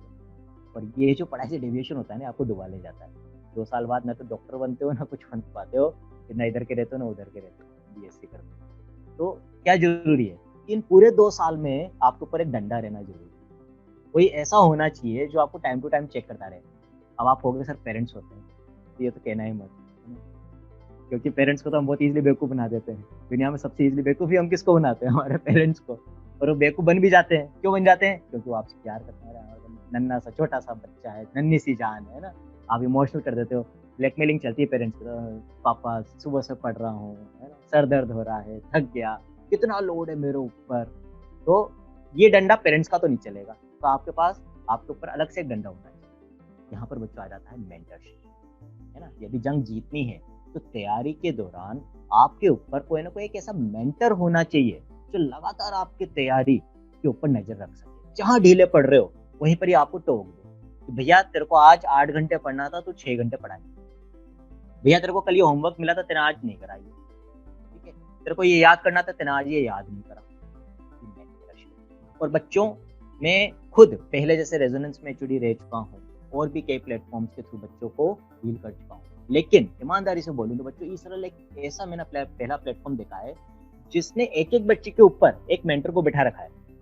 जिसका मेंटर का काम सिर्फ ये होता है, ये देखना कि हाँ कि भाई इस बच्चे को कल जो टास्क दिया गया था, जो होमवर्क दिया गया था, जो चीज़ें याद करने के लिए दी गई थी, वो करी नहीं करी। जो पिछला टेस्ट दिया उसमें नंबर कैसे आए? पहले जैसे नंबर आ रहे थे उतने आ रहे हैं, उससे कम आ रहे हैं, उससे ज़्यादा आ रहे हैं। नहीं आ रहे हैं नंबर तो क्यों नहीं आ रहे हैं? इस चीज़ के लिए भी फ़ोन करते हैं बच्चे को कि बेटा कोई दिक्कत हो तो बता, फ्रेंड की तरह। तो बच्चों, मेंटरशिप बहुत ज़रूरी है। कोई भी काम करो, सिर्फ हम नीट की तैयारी की बात नहीं कर रहे हैं यहाँ पर, या सिर्फ ई-सरल की बात नहीं कर रहे। आगे भी बच्चों जब आप लाइफ में जाएँगे, तो जो भी आप काम करते हैं, टाइम टू टाइम उसके ऊपर एक चेक होना बहुत ज़रूरी है कि हाँ, जो मैं काम कर रहा हूँ वो पूरा कर रहा हूँ, नहीं कर रहा हूँ, 100% कर रहा हूँ, नहीं कर रहा हूँ। डेली रात को सोने के पहले आपको भी अपने ऊपर एक मेंटरशिप लागू करनी है, सेल्फ मेंटरशिप। सोने के पहले सोचो कि आज का जो दिन भर का मेरा टास्क था, मैंने ईमानदारी से पूरा किया, नहीं किया। नहीं किया तो आपको शर्मिंदगी होनी चाहिए, शर्म आनी चाहिए रात को सोने के पहले कि यार आज मैंने मक्कारी करी है, मैंने गलती करी है, कल मैं पूरी ईमानदारी से पढ़ूंगा और आज जो 2 घंटे कम पढ़ा हूँ, कल 2 घंटे ज़्यादा पढ़ूंगा। अच्छा, जिस दिन से आपने अपने ऊपर मेंटरशिप करना चालू कर दिया ना, फिर हमें ऊपर से आपके ऊपर डंडा मारने की जरूरत नहीं पड़ेगी। लेकिन दिक्कत आती है, धीरे-धीरे हो जाओगे बच्चों, इसलिए जब तक ऐसा आप खुद नहीं करते हो, ऊपर से हमें ये मेंटरशिप प्रोवाइड करना ज़रूरी हो जाता है, जो आपके भले के लिए। तो बच्चों, ये तो बात हो गई मेंटरशिप। अब तैयारी चल रही है, आपको मान लो मैं आपका कमांडर हूँ, मैंने आपको एक गन चलाना सिखाया। अब मेरे डर के कारण आपने तब तो कह दिया सर मेरे को आगे ही गन चलाना, लेकिन वास्तव में आई नहीं, समझ में नहीं आया कि सर ने कैसे चलाना सिखाई। डाउट रह गया, कंफ्यूजन रह गया दिमाग में। अब किससे पूछोगे? कमांडर तो है खड़ूस, है ना? यहाँ के भी अभी से पूछूंगा तो ये तो एक लात मारेगा ये मेरे को। तो अब वो डाउट मन में रह गया। अब वो गन आपने चलाना सीखी नहीं, और वही हो सकता है आपको जंग में भारी पड़ जाए, जान पे भी भारी पड़ जाए, है ना? नीट में हो सकता है हमारा सिलेक्शन नहीं हो, जो क्वेश्चन हमारे वीक रह गए थे, जिनमें हमें डाउट था, वही हमारे नीट में आ गए। किस्मत ही खराब थी हमारी, और हमारा सिलेक्शन रुक गया, हम डॉक्टर नहीं बन पाए। सोचा था डॉक्टर का व्हाइट एप्रन पहनेंगे, और फिर पता नहीं है ना? तो यहाँ पर अब क्या इंपॉर्टेंट है कि सिर्फ तैयारी। कई बार क्या होता है बच्चों, टीचर्स की अलग अलग नेचर होती है। तो कई टीचर्स पढ़ाते बहुत अच्छा है, लेकिन जब बच्चे उनसे डाउट्स पूछते हैं तो वहाँ पे वो इतना इंटरेस्ट नहीं लेते, है ना? थोड़ा सा होता है, अलग अलग टीचर्स की अलग अलग नेचर होती है। ज़्यादातर टीचर्स जो अच्छे टीचर्स होते हैं, डाउट्स को एंटरटेन करने में थोड़ा सा ऐसा होता है कि हाँ कि मतलब उनको इंटरेस्ट नहीं होता है, मज़ा नहीं आता है। तो फिर बच्चों के क्या होता है, डाउट्स क्लियर नहीं हो पाते, और ये डाउट्स बहुत भारी पड़ जाते हैं। तो यहाँ पर डाउट सॉल्विंग के लिए आप जो भी प्लेटफॉर्म चूज कर रहे हैं, आपकी तैयारी के दौरान इस चीज़ का ध्यान रखें कि डाउट्स कभी भी आपके अंदर नहीं रह जाने चाहिए, हर डाउट सॉल्व होना चाहिए। ठीक है? तो डाउट सॉल्विंग सिस्टम जिस भी प्लेटफॉर्म का अच्छा हो, आप उस प्लेटफॉर्म को। फॉर एग्जांपल, जैसे ई-सरल पे हमने 4 लेयर्स में डाउट सॉल्विंग की फैसिलिटी दे रखी है। मैं उसमें सबसे ऊपर हूँ। जैसे बायोलॉजी का यदि डाउट पूछना है आपको, तो मैं उसमें सबसे ऊपर हूँ। मेरे तक तो बात तब पहुंचेगी जब पहले 3 लेयर्स में आपका डाउट सॉल्व नहीं हो पाए, जो रेयरेस्ट ऑफ रेयर कंडीशन में होता है। मतलब मेरे तक डाउट आएगा ही नहीं। क्यों? क्योंकि सबसे पहली जो लेयर है, उसमें तो आपको क्या करना होता है कि अपना डाउट आपने अपने मेंटर को बता दिया, लिखकर भेज दिया कि सर मेरा ये डाउट है। आपको पूरा डिटेल्ड सॉल्यूशन, साथ में उसका वीडियो सॉल्यूशन आपको प्रोवाइड कर देंगे। ठीक है भैया, देख लो, समझ में आ जाएगा। मान लो वहां पर हमें समझ में नहीं आया, तो फिर सेकंड लेयर एक्टिव हो जाएगी। सेकंड लेयर कैसे एक्टिव होगी? लाइव डाउट सेशन होता है हर वीक। कई लाइव डाउट सेशन होते हैं हर सब्जेक्ट, जिसमें जूम के ऊपर, जैसे अभी हम मीटिंग कर रहे हैं ना, वैसे इसी तरह से आपकी फैकल्टी आपके सामने होती है। आप उनसे लाइव डाउट पूछते हो और आपको लाइव सॉल्व करके बताते हैं। मान लो किसी कारण से वहां भी क्वेश्चन ही थोड़ा अलग था, बहुत डिफिकल्ट, कोई बात नहीं। तीसरी लेयर में क्या होगा? फिर आपके मेंटर को आपने कहा कि सर मेरे को तो दोनों ही तरीके से समझ में नहीं आया, तो आपका मेंटर आपको तीसरे फैकल्टी से कनेक्ट कर देगा डायरेक्टली फोन पे, नंबर दे देगा और आपके पास फोन आ जाएगा कि भाई क्या डाउट है, फैकल्टी खुद आपसे पूछेगा। नहीं आया कोई बात नहीं, मैं बैठा हूँ, है ना। बायोलॉजी का है तो मैं बैठा हूँ, फिजिक्स का है तो डाउट कहाँ जाएगा, सारांश गुप्ता सर के पास। अभी शुरुआत में बताया था आदित्य सर ने आपको सारांश सर के बारे में, जो खुद आईआईटीएन है, ठीक है। उनके लिए बोलते हैं कि भाई फिजिक्स ऐसे पढ़ाते हैं कि फिजिक्स के लिए दीवाना बना देते हैं लोगों को। तो इसी तरह से फिजिक्स में यदि कोई डाउट है तो चौथी लेयर में सारांश सर के पास जाएगा। केमिस्ट्री में कोई डाउट है तो अगेन प्रतीक गुप्ता सर हैं, वो भी आईआईटीएन है, उनके पास जाएगा। तो ऐसी कोई पॉसिबिलिटी नहीं रह जाती कि आपका डाउट क्लियर ना हो। तो बच्चों ये हो गया हमारा अगला जो स्टेप है हमारी जंग जीतने का, कि डाउट्स को हमें हमारे मन में नहीं रखना है। जितने ज्यादा डाउट्स पूछोगे आपकी एक्यूरेसी उतनी ही बढ़ेगी, नेगेटिव मार्किंग होने के चांसेस कम हो जाएंगे, सिलेक्शन होने के चांसेस बढ़ जाएंगे, ठीक है। अब इसके बाद जो बच्चों, ये तो सारे अपने बेसिक प्री रिक्विजिट है, ये तो होने ही होने चाहिए। अब इसके बाद कुछ ऐसी चीजें हैं जो आपको डेवलप करनी पड़ेगी बच्चों। अब इसमें डेवलप करने में कौन कौन सी चीजें हैं? सबसे पहले बच्चों प्रेजेंस ऑफ माइंड, ये बहुत जरूरी है। उसका एक सिंपल सा एग्जांपल मैं दूंगा और प्रैक्टिकल, मतलब मेरा खुद का एग्जांपल है। जब 2003 में मैंने नीट एग्जाम दिया था, तो बच्चों यूजुअली आपने भी यदि कभी अपने सीनियर्स से बात करी हो जिन्होंने नीट की तैयारी करी है, नीट एग्जाम दिया है, तो जब नीट का एग्जाम दिया जाता है तो बच्चे किस तरह से पेपर को अप्रोच करते हैं? सबसे पहले पेपर में यूजुअली सब बायोलॉजी करते हैं, क्योंकि बायोलॉजी में क्या होता है, कम समय लगता है और क्वेश्चंस ज्यादा होते हैं, 90 क्वेश्चन होते हैं। और यदि किसी ने अच्छे से तैयारी करी है तो 20-25 मिनट में भी वो उन 90 क्वेश्चन को निकाल सकता है आराम से। 20-25 मिनट में वो 100 क्वेश्चन कर लेता था, ठीक है। यदि आपको पौन घंटे से ज्यादा लग रहा है बायोलॉजी के उन 90 क्वेश्चन को करने में, तो आपका सिलेक्शन नहीं है, ये मैं आपको बता दूं। ओएमआर के साथ ज्यादा से ज्यादा 50 से 55 मिनट, इससे ज्यादा बायोलॉजी में नहीं है। केमिस्ट्री में 50 मिनट से 1 घंटा और फिजिक्स के अंदर 1 से सवा घंटा। बच्चों ये एक डिवीजन चलता है और सीक्वेंस क्या चलती है पेपर में? यूजुअली बच्चे सबसे पहले बायोलॉजी करते हैं ताकि समय बचा सके केमिस्ट्री और फिजिक्स के लिए, क्योंकि उनमें कैलकुलेशन, फिर करते हैं केमिस्ट्री और फिर लास्ट में फिजिक्स, क्योंकि फिजिक्स में सबसे ज्यादा समय चाहिए होता है। उसको आप जितना अच्छा समय दोगे, चांसेस ऑफ सही क्वेश्चन करने के या गलतियां कम करने के बढ़ जाते हैं। तो हम भी यही करते थे बच्चों। मैंने भी जब 2003 में नीट दिया तो अपना पेपर चालू करा, सबसे पहले बायोलॉजी उठाई। अब उस साल हुआ क्या कि कुछ ऐसे चैप्टर्स के क्वेश्चंस आ गए जो 2003 के पहले नहीं आते थे। अब प्रीवियस ईयर क्वेश्चंस भी करते हैं अपन, वो हमारा हथियार है एक, है ना। हमने थ्योरी भी पढ़ते हैं, हम एनसीईआरटी भी पढ़ते हैं, लेक्चर्स भी देखते हैं। तो जब क्वेश्चन प्रैक्टिस करते हैं तो पुराने साल के क्वेश्चंस करना भी बहुत जरूरी है बच्चों, भी करके गया। तो उससे एक आइडिया लग जाता है कि हाँ भाई कौन से चैप्टर्स के क्वेश्चन ज्यादा आते हैं, किसके कम आते हैं। तो 2003 के पहले जिन चैप्टर्स में से ज्यादा क्वेश्चन नहीं आते थे ना, उस साल ज्यादा आगे बायोटेक्नोलॉजी से उठकर आगे, माइक्रोब्स इन ह्यूमन वेलफेयर से आगे, human health and disease, evolution से, और बहुत टेढ़े मेढ़े क्वेश्चन आए, ठीक। अब भाई बायोलॉजी करना चालू करा, 1 क्वेश्चन 2 क्वेश्चन सारे टफ। जो क्वेश्चन करने में मुझे 15 सेकंड नहीं लगते थे, उसमें मुझे 1-1 मिनट लग रहा है। अब बच्चों मैं जब तक 10वें क्वेश्चन पे पहुंचा ना, मेरे को ये लग गया कि आज बायोलॉजी का पेपर टफ आया, और यदि मैंने पहले बायोलॉजी करी तो डेफिनेटली मुझे 1 घंटे से ज्यादा लगेगा और शायद मैं सेलेक्ट नहीं हो पाऊँ। मैंने हाथों हाथ अपना गियर शिफ्ट करा, मैंने बायोलॉजी छोड़ी, सबसे पहले मैंने केमिस्ट्री उठाई। देखा तो केमिस्ट्री हलवा, बिल्कुल ईजी। जिस केमिस्ट्री को करने में 50 मिनट लगते थे वो 35 मिनट में होगी। फिजिक्स देखिए, फिजिक्स बहुत ईजी, फिजिक्स में न्यूमेरिकल्स गिनती के थ्योरी के क्वेश्चंस थे, फिजिक्स हो गई 40-45 मिनट में। और बायोलॉजी करने के लिए मेरे पास 1.5 घंटा बच गया बच्चों।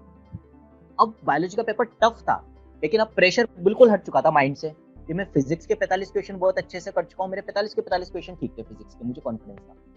केमिस्ट्री में मैं कर चुका हूँ, केमिस्ट्री के मेरे ऑलमोस्ट 41-42 क्वेश्चन ठीक थे, मुझे पता था। अब मेरे को 1.5 घंटा है जिसमें मेरे को बायोलॉजी के क्वेश्चन करना है, मतलब आराम से सोच के बायोलॉजी के क्वेश्चन करे और बायोलॉजी का पेपर भी अच्छा होगा। मोर देन 90 क्वेश्चन ठीक हो गए, 100 में से 91-92 क्वेश्चन ठीक हो गए मेरे, ठीक है। और इसमें मेरा सिलेक्शन, बच्चों ये थी प्रेजेंस। ये आपको एक लाइव एग्जांपल दे रहा हूँ। यदि उस साल मैं वो डिसीजन नहीं लेता, मैं लकीर का फकीर बना रहता कि नहीं यार हमेशा पूरे 2 साल मैंने तो पहले बायोलॉजी फिर केमिस्ट्री फिर फिजिक्स करी और आज भी वही करूंगा, तो बच्चों में सेलेक्ट नहीं। प्रेजेंस ऑफ माइंड बहुत जरूरी है। According to the situation act करो। जैसा अभी कोविड चल रहा है, तो बच्चों कोविड की वजह से आपने देख लिया होगा, पहले लास्ट ईयर आया, सब कह रहे थे 2020 निकल जाए 2021 में घूमे, है ना। अब 2021 में क्या हो गया, 2021 2020 से भी बुरा हो गया, निकल ही नहीं पा रहे घर से, ये आगे भी हो सकता है। तो अब बच्चों वो समय आ गया है जब हम इस रियलिटी को स्वीकार करें कि हमें अकॉर्डिंग टू द सिचुएशन चलना पड़ेगा, अकॉर्डिंग टू द सिचुएशन अपने आप को अडॉप्ट करना पड़ेगा। हम कोशिश करें कि आज से ही हम उस मोड ऑफ एजुकेशन को सेलेक्ट करें जिसमें अगले 2 साल में किसी तरह का कोई व्यवधान, किसी तरह का कोई इंटरप्शन नहीं आए। ठीक है, हो सकता है ये लॉकडाउन बार बार लगते रहेंगे, जितनी बार लगेंगे बच्चों उतनी बार आपकी स्टडीज अफेक्ट होगी, यदि आपने कोई ऐसा मोड चुन रखा है जिसमें आपको घर से बाहर निकल कर कहीं जाना पड़ता है। ठीक है, तो अब जो एक ऑफलाइन वर्सेस ऑनलाइन की डिबेट चलती है, मैं बहुत क्लियरली बोलूंगा, छुपाकर कुछ नहीं बोलता हूँ, तो वो समय आ गया है कि जब हम ऑनलाइन को एक्सेप्ट करें कि ये नीड ऑफ द आवर है, ये जरूरत है। नहीं करोगे बच्चों तो पीछे रह जाओगे। जो समय के साथ नहीं बदलता है ना, जो लकीर का फकीर बना रहता है, क्योंकि अभी भी मैं कई लोगों को कहते हुए सुनता हूँ, अरे यार की ऑनलाइन में पढ़ाई वैसी नहीं है ना, ऑफलाइन तो ऑफलाइन।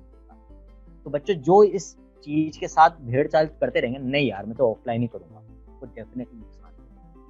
मैं डॉक्टर हूँ, खुद इन एग्जाम्स को निकाल चुका हूँ, खुद पढ़ा रहा हूँ, तो ये चीज कॉन्फिडेंस के साथ। और बच्चों आखिर में और सबसे इंपॉर्टेंट चीज है सेल्फ कॉन्फिडेंस, सेल्फ कि मैं कर सकता हूँ। और डॉक्टर के लिए तो बच्चों बहुत इंपॉर्टेंट है। आप डॉक्टर बनने जा रहे हो, आपके हाथ में लोगों की जान रहेगी, है ना, आप मशीनों के साथ नहीं खेल रहे हो। इंजीनियरिंग में तो फिर भी आपके पास मशीन्स होती है, कंप्यूटर्स होते हैं, गलती हो भी गई तो क्या होगा, एक मशीन ही खराब होगी ना। लेकिन बच्चों आप डॉक्टर बनने जा रहे हो, और डॉक्टर बनने के बाद यदि आपसे एक छोटी सी भी गलती होती है तो एक इंसान की जान जाएगी, जो एक बहुत बड़ी चीज होती है, बहुत बड़ा डैमेज होता है किसी परिवार के लिए। तो यदि ऐसा कोई बच्चा डॉक्टर बन जाता है जिसमें खुद को खुद के ऊपर ही सेल्फ बिलीफ नहीं है, कॉन्फिडेंस नहीं है, तो बच्चों फिर मैं सजेस्ट करूंगा कि वो नीट की तैयारी नहीं करे। मान लो आप डॉक्टर बन गए और आपके सामने खून से लथपथ बुरी तरह से एक्सीडेंट हुआ है ना, हाथ पैर सब बुरी तरह से डैमेज हो चुके हैं, खून ही खून बह रहा है, खोपड़ी फूटी हुई है, खुली हुई है, पेशेंट आ गया और उसको देखकर आपके हाथ पैर, खुद के हाथ पैर फूल गए, खुद चक्कर खाकर गिर गए, पेशेंट को क्या बचाओगे भाई? तो सबसे पहले क्या चाहिए? Temperament, confidence. तो बच्चों ये बिल्डअप करो आज से कि हाँ मैं नीट एग्जाम, क्योंकि तभी तो वही तो ट्रीट कर पाता है सर्जन जिसको कॉन्फिडेंस होता है कि पेशेंट कितनी भी बुरी हालत में हो मैं इसको सही करके दिखाऊंगा, तभी तो कर पाता है ना। अभी जैसे हमने कई सर्जरीज करवाए बच्चों, कोविड पेशेंट्स की सर्जरीज करवाई है। अब यदि हम वहां पे डर जाते, हमारा कॉन्फिडेंस लूज हो जाता कि यार कि ये जो पेशेंट टेबल पे लेटा हुआ है ये तो कोरोना हो रखा है इसको, और मैं तो इसकी सर्जरी नहीं करवाऊँ, मैं तो एनेस्थीसिया नहीं दूँ सर्जरी, तो उस पेशेंट का क्या होगा? रिस्क तो हमें भी है, लेकिन हमने कॉन्फिडेंस कहा। तो यही कॉन्फिडेंस बच्चों आपको आज से ही डेवलप करना है कि मैं इस बार एक ही अटेम्प्ट में सर की तरह नीट को क्रैक कर दूंगा। और ऐसा करा तो बच्चों आपने पहले दिन से यदि कॉन्फिडेंस रखा, तो मैं आपको प्रॉमिस कर रहा हूँ, आज हम बात कर रहे हैं, अगले 2 साल भी करते रहेंगे, और 2 साल बाद जब आपका रिजल्ट आएगा तब भी मैं उस दिन आपके सामने हूँ।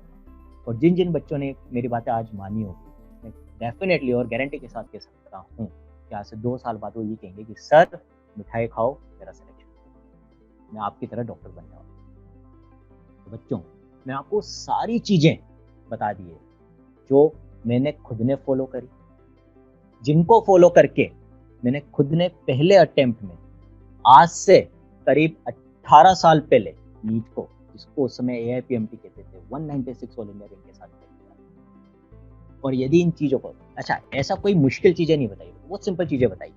क्या क्या बताया हमें?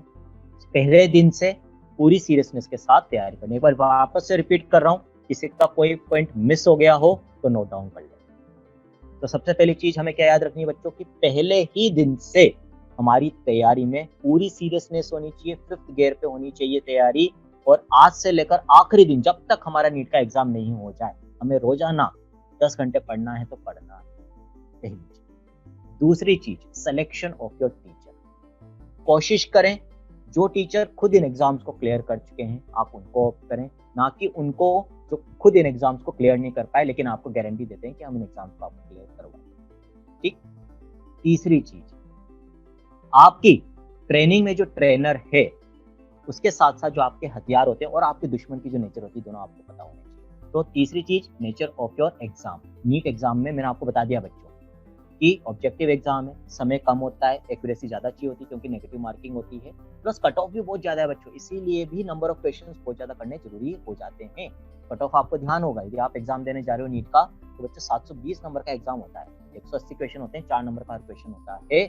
और इस समय गवर्नमेंट मेडिकल कॉलेज में एमबीबीएस सीट उन्हीं बच्चों को मिल रही है जिनके इन 720 में से 590 या 600 नंबर आ रहे हैं। 590 या 600 से जिनके कम नंबर आ रहे हैं उनको गवर्नमेंट मेडिकल कॉलेज में एमबीबीएस सीट नहीं मिल रही, तो आपको 180 में से 150 से ज्यादा क्वेश्चन करने ही करने हैं। तो अगेन तैयारी बहुत सॉलिड होना जरूरी है, आप कुछ नहीं छोड़ सकते बच्चे, ठीक है। तो नेचर ऑफ एग्जाम पता होनी चाहिए, अच्छे से नीट के बारे में पहले नॉलेज लो, किस तरह का एग्जाम है, कितने क्वेश्चन आते हैं, कितना समय मिलता है, हर सब्जेक्ट को कितना समय देना है। उसके लिए मैंने आपको बता दिया, घर पे टाइम बाउंड क्वेश्चन प्रैक्टिस करो पहले दिन से। यदि 10 क्वेश्चन भी सॉल्व कर रहे हो ना घर पे, तो घड़ी में अलार्म लगा के समय देख के करोगे, उतने ही समय में होने चाहिए जितना आपको एग्जाम में मिलेगा। जो भी देखना होता है सोल्यूशन वोल्यूशन, पहले उन क्वेश्चंस को करो समय के अनुसार, फिर उसके बाद चेक करो जो भी करना है, ठीक।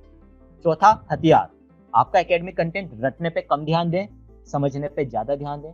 कोशिश करें कि व्हाइट बोर्ड मेथड या रिटन मेथड की जगह हम किस पर जाएं, विजुअलाइजेशन के मेथड पे, टेक्नोलॉजी का सहारा दें। पांचवी चीज जो मैंने आपको बताई, सारी चीजें कर ली लेकिन रेगुलर टेस्टिंग यदि नहीं हुई तो अगेन हमारी चीजें वीक रह जाएगी, हमें कमियां रह जाएंगी। तो रेगुलर बेसिस पे टेस्ट देते रहें, ठीक।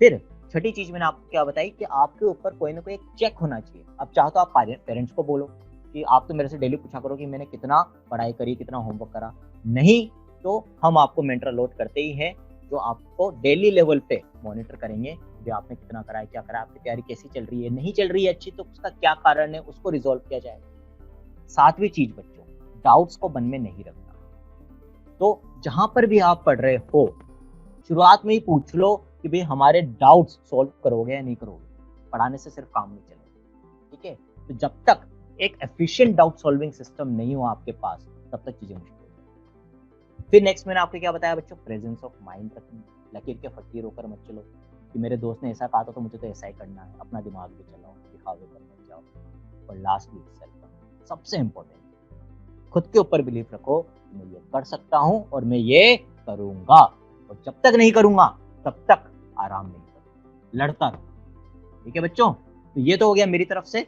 अब हमारे साथ सारांश सर भी हैं, तो एक बार सारांश सर कि अपने एक्सपीरियंस का फायदा आपके साथ शेयर करेंगे। वेलकम सारांश। Thank you sir.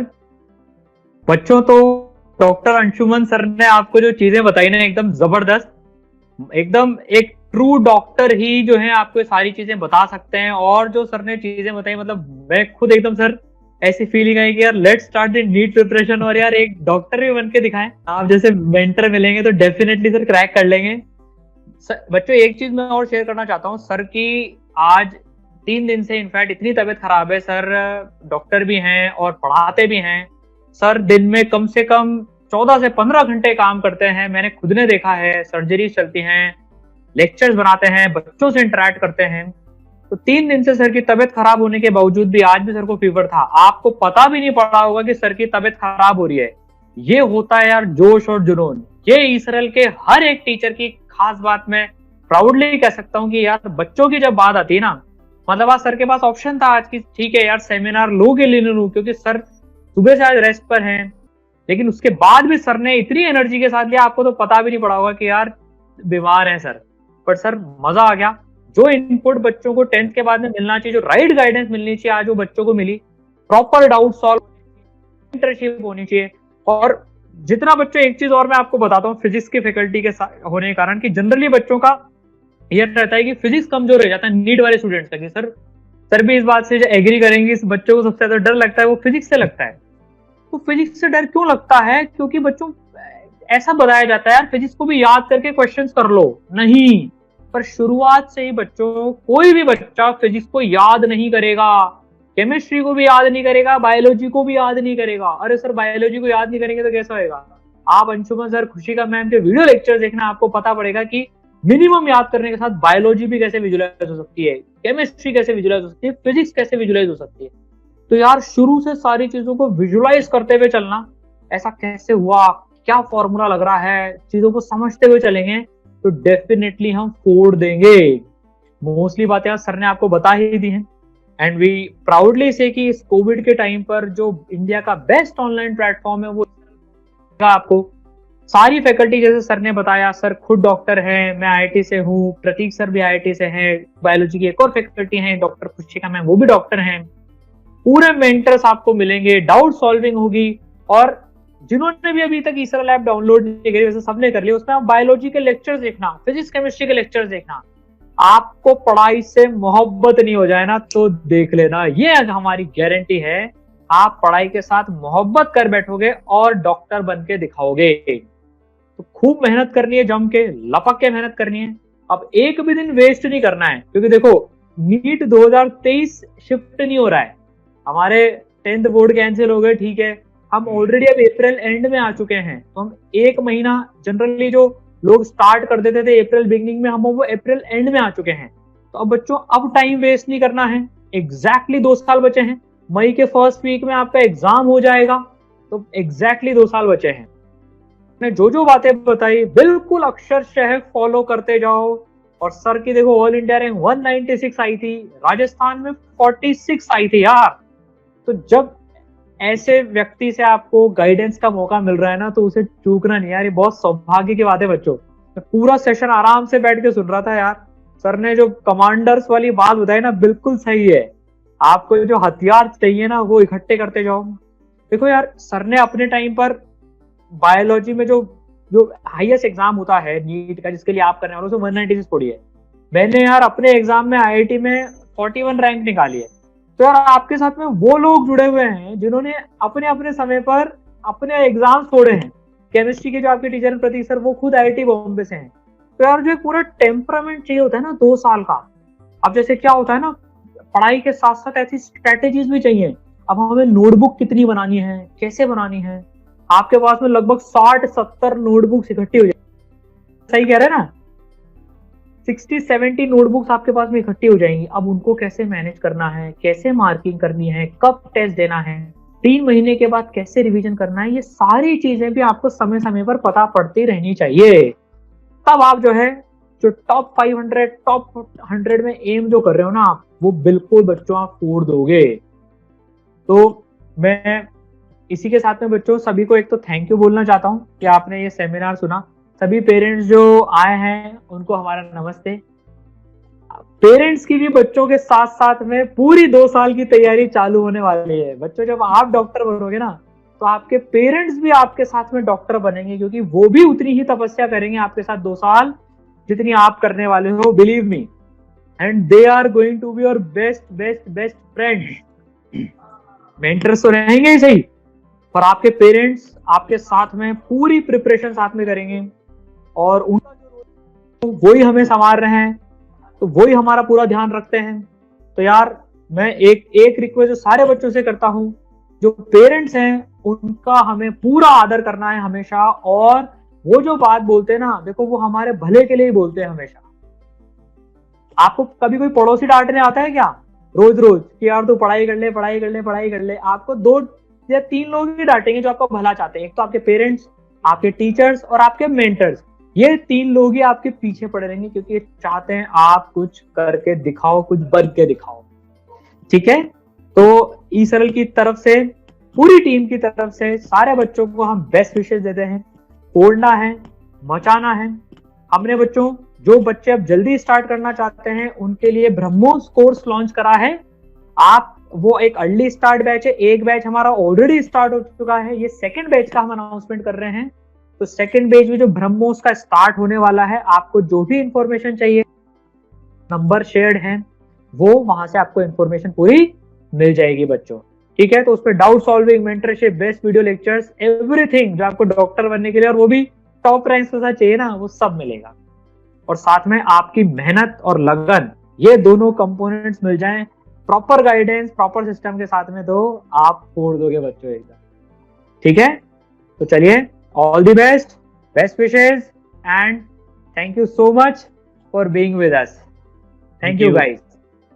तो आपको जो भी इंफॉर्मेशन चाहिए बच्चों, आपके साथ में नंबर आपके इस कोर्स में शेयर्ड है, आप वहां से जिसकी भी इंफॉर्मेशन चाहें ले सकते हैं। And stay in touch with us.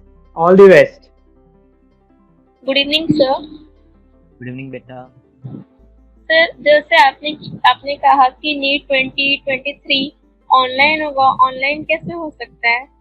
क्यों नहीं हो सकता बेटा? सारे एग्जाम्स अब धीरे धीरे ऑनलाइन मोड में जा रहे हैं। मैंने बोला था 99.99% ऑनलाइन होगा, जो सही है।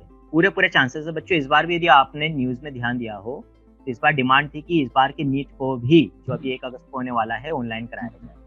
तो उसमें हमारी हेल्थ मिनिस्ट्री और एजुकेशन मिनिस्ट्री ने एक चीज बोली थी, एक डॉट दिया था कि इस बार भी हम नीट को ऑनलाइन ही करवाते, लेकिन क्योंकि अभी तक जो बच्चे तैयारी कर रहे थे इस बार की नीट की, उनको ऑनलाइन एग्जाम देने का एक्सपीरियंस नहीं था, उनको अभी तक यही इन्फॉर्मेशन थी कि एग्जाम ऑफलाइन मोड में होगा, तो अचानक से उनका एग्जाम ऑनलाइन कराना ठीक नहीं रहेगा, इसलिए इस साल तो हम ऑफलाइन करा रहे हैं। Next year most probably NEET exam will be held in online mode. JEE online हो ही चुका है, ज्यादातर एग्जाम ऑनलाइन हो चुके हैं, तो पूरी पूरी probability not only in 23 but 22 का एग्जाम ऑनलाइन हो सकता है ना। अब फ्यूचर देखो, किसी ने देखा नहीं है, तो इसलिए 0.1% मैंने छोड़ रखा है, 0.01%, ठीक है, लेकिन 99.99% ऑनलाइन ही होगा। हाँ ठीक सर। तो मेरा एक और रिक्वेस्ट था। हाँ बेटा। तो मेरा ये रिक्वेस्ट था कि आप ये YouTube में एक वीडियो छोड़े कि ई सरल का ऐप हम कैसे अच्छे से यूज कर पाएंगे। हाँ ठीक है, बिल्कुल YouTube में वीडियो डालें। बिल्कुल बेटा, ये वीडियो डला हुआ है, आप YouTube पे सर्च करें हाउ टू स्टडी फ्रॉम ई सरल ऐप, तो आपको बेटा उसमें पूरा आएगा कि लेक्चर के बाद में कैसे आपको शीट करनी है, फिर आपको होमवर्क करना है, फिर आपको टेस्ट देने हैं, मेंटरशिप, डाउट सॉल्विंग। बेटा ये वीडियो ऑलरेडी आपको हमने शूट करके रख रखा है बेटा। अच्छा okay sir, I will check that. है ना बेटा? अच्छा okay, I will check. Thank you. Hello sir. Hello sir is it important, मतलब कोई और बुक करना इम्पोर्टेंट है, ई सीट मतलब बेटर रहेगा बेटा? वही मैं कह रहा हूँ आपको, है ना। एक बार हम जो आपको दे रहे हैं वीडियो लेक्चर्स, इसके बाद फिर आपको शीट्स मिलती है जिनमें 3 तरह के एक्सरसाइजेस आपको मिलेंगे, जिसमें एनसीईआरटी के ऊपर बेस्ड क्वेश्चन भी होंगे, जिससे आपकी एनसीईआरटी की प्रैक्टिस हो गई। फिर 2 अलग से एक्सरसाइज होती है, एक्सरसाइज 1, एक्सरसाइज 2, जिनमें topic wise question plus exercise 2 के अंदर टफ क्वेश्चंस भी होते हैं। यदि आप मान लो बायोलॉजी ओलंपियाड भी आपको देना है या केवीपीवाई की आप तैयारी कर रहे हो, तो उस लेवल के क्वेश्चंस आपको एक्सरसाइज 2 में मिल जाएंगे। ठीक, इसके बाद प्रीवियस ईयर क्वेश्चंस आपको दिए जाते हैं, प्लस रेगुलर टेस्ट होते हैं। तो बच्चों इतने सारे क्वेश्चंस आपको ऑलरेडी मिल रहे हैं कि आपको इधर उधर का कोई सोर्स उठाने की जरूरत नहीं है। मैंने आपको वीडियो के दौरान भी, आज सेशन के दौरान भी यही बोला था कि बच्चों आपको फोकस, आप अपना अप्रोच बदलनी पड़ेगी। अभी तक आप बच्चों क्या करते हो कि ज्यादा से ज्यादा करने पे जोर देते हो, नहीं, हमें जितना जरूरी है ना हमें अच्छी रैंक लाने के लिए, वो हमें सब कुछ मिल रहा है। फर्स्ट रैंक के लिए भी जो चाहिए ना, वो सब ई सरल थे। महाराष्ट्र से हो? ठीक बेटा। तो महाराष्ट्र में भी यदि स्टेट बोर्ड की यदि हम बुक्स को देखें तो वो चैप्टर्स तो सारे हैं ही जो आपके सीबीएसई या एनसीईआरटी के अंदर है। Agree with me? Yes sir. है ना।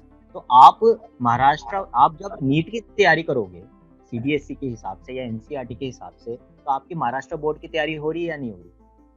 हो रही है ना। तो आपको अपना टारगेट क्या रखना है? आप अपना टारगेट ये रखेंगे कि मेरे को तैयारी करनी है नीट की, ऑटोमेटिकली आपकी बोर्ड की तैयारी हो जाएगी। उसमें बस आपको गियर चेंज करने होते हैं और उसमें भी आपको चिंता नहीं करनी, उसमें भी पूरी प्लानिंग बनाकर आपको देते हैं कि भाई आपको क्या करना होगा। आपने पूरे साल नीट की तैयारी करी, साथ के साथ आप एनसीईआरटी और अपने स्टेट बोर्ड की किताब तो पढ़ ही रहे थे। जब आपके बोर्ड्स आएंगे या स्कूल एग्जाम होंगे, उसके 1 महीने पहले थोड़ा सा गियर चेंज करना है। उस समय हमें फिर नीट का जो मटेरियल है वो थोड़े दिन के लिए रख के सिर्फ अपनी महाराष्ट्र बोर्ड की किताबें उठानी है। अब महाराष्ट्र बोर्ड की किताबों के अंदर जो चैप्टर्स हैं वो ऑलरेडी नीट में तो आपने पढ़ ही लिए थे बच्चे। यस बच्चे है ना, तो कंसेप्ट तो हमें पता है, सिर्फ लैंग्वेज बुक की देखनी है हमें, तो वो उससे पढ़ के आप कर सकते हैं। तो कोई अलग अप्रोच नहीं है। आप अपना फोकस नीट पे रखें। स्कूल के एग्जाम्स और बोर्ड के एग्जाम्स बहुत इजीली निकल जाते हैं। जब मैंने दिया था ना बच्चों 12th के साथ, तब तो कोई अलग से 12th बोर्ड की तैयारी भी नहीं करवाता था, ठीक है। तब मेरी पूरी हेडेक थी, मतलब कि मुझे नीट भी देना है और मेरी ही हेडेक थी कि मुझे बोर्ड की भी तैयारी करनी है। ये मेरे ऊपर था कि मैं कैसे मैनेज करूँ। तो बच्चों मैंने तो उस समय इस चीज पे ध्यान दिया कि मैं AIPM की मतलब नीट की तैयारी करूंगा, क्योंकि मैंने एक ही चीज सोची कि 12th का जो सिलेबस है वो सारा नीट में भी आ रहा है। यदि मैंने नीट की अच्छे से तैयारी कर ली तो बोर्ड तो मेरा वैसे भी हो जाएगा। और बच्चों मतलब बहुत ईमानदारी से बता रहा हूँ, मैंने जो नीट के लिए पढ़ा था ना, मैंने कभी भी नीट की तैयारी ऐसे नहीं करी कि मेरे को सिर्फ ऑब्जेक्टिव एग्जाम देना है ना। नीट की तैयारी आपको हमने क्या बोला, सर ने क्या बोला कि आपको रटनी नहीं है चीजें, कंसेप्चुअली याद करनी है। और जब आप कंसेप्चुअली समझते हुए चीजों को याद करते हो ना बच्चों, तो आप चाहे फिर सब्जेक्टिव क्वेश्चन हो चाहे ऑब्जेक्टिव क्वेश्चन हो, कोई फर्क नहीं पड़ता, आप दोनों अटेम्प्ट कर सकते हो क्योंकि आपने चीजें रटी नहीं है, आपको याद है, कंसेप्ट याद है। तो मैंने नीट की तैयारी ऐसे करी थी बच्चों, तो मैंने बोर्ड का एग्जाम अलग से कुछ तैयारी नहीं करी, जो मेरी नीट की तैयारी थी उसी के बेसिस पे मैंने मेरा बोर्ड का एग्जाम दिया था और उसमें भी बहुत अच्छे नंबर आ गए, कोई दिक्कत नहीं आई।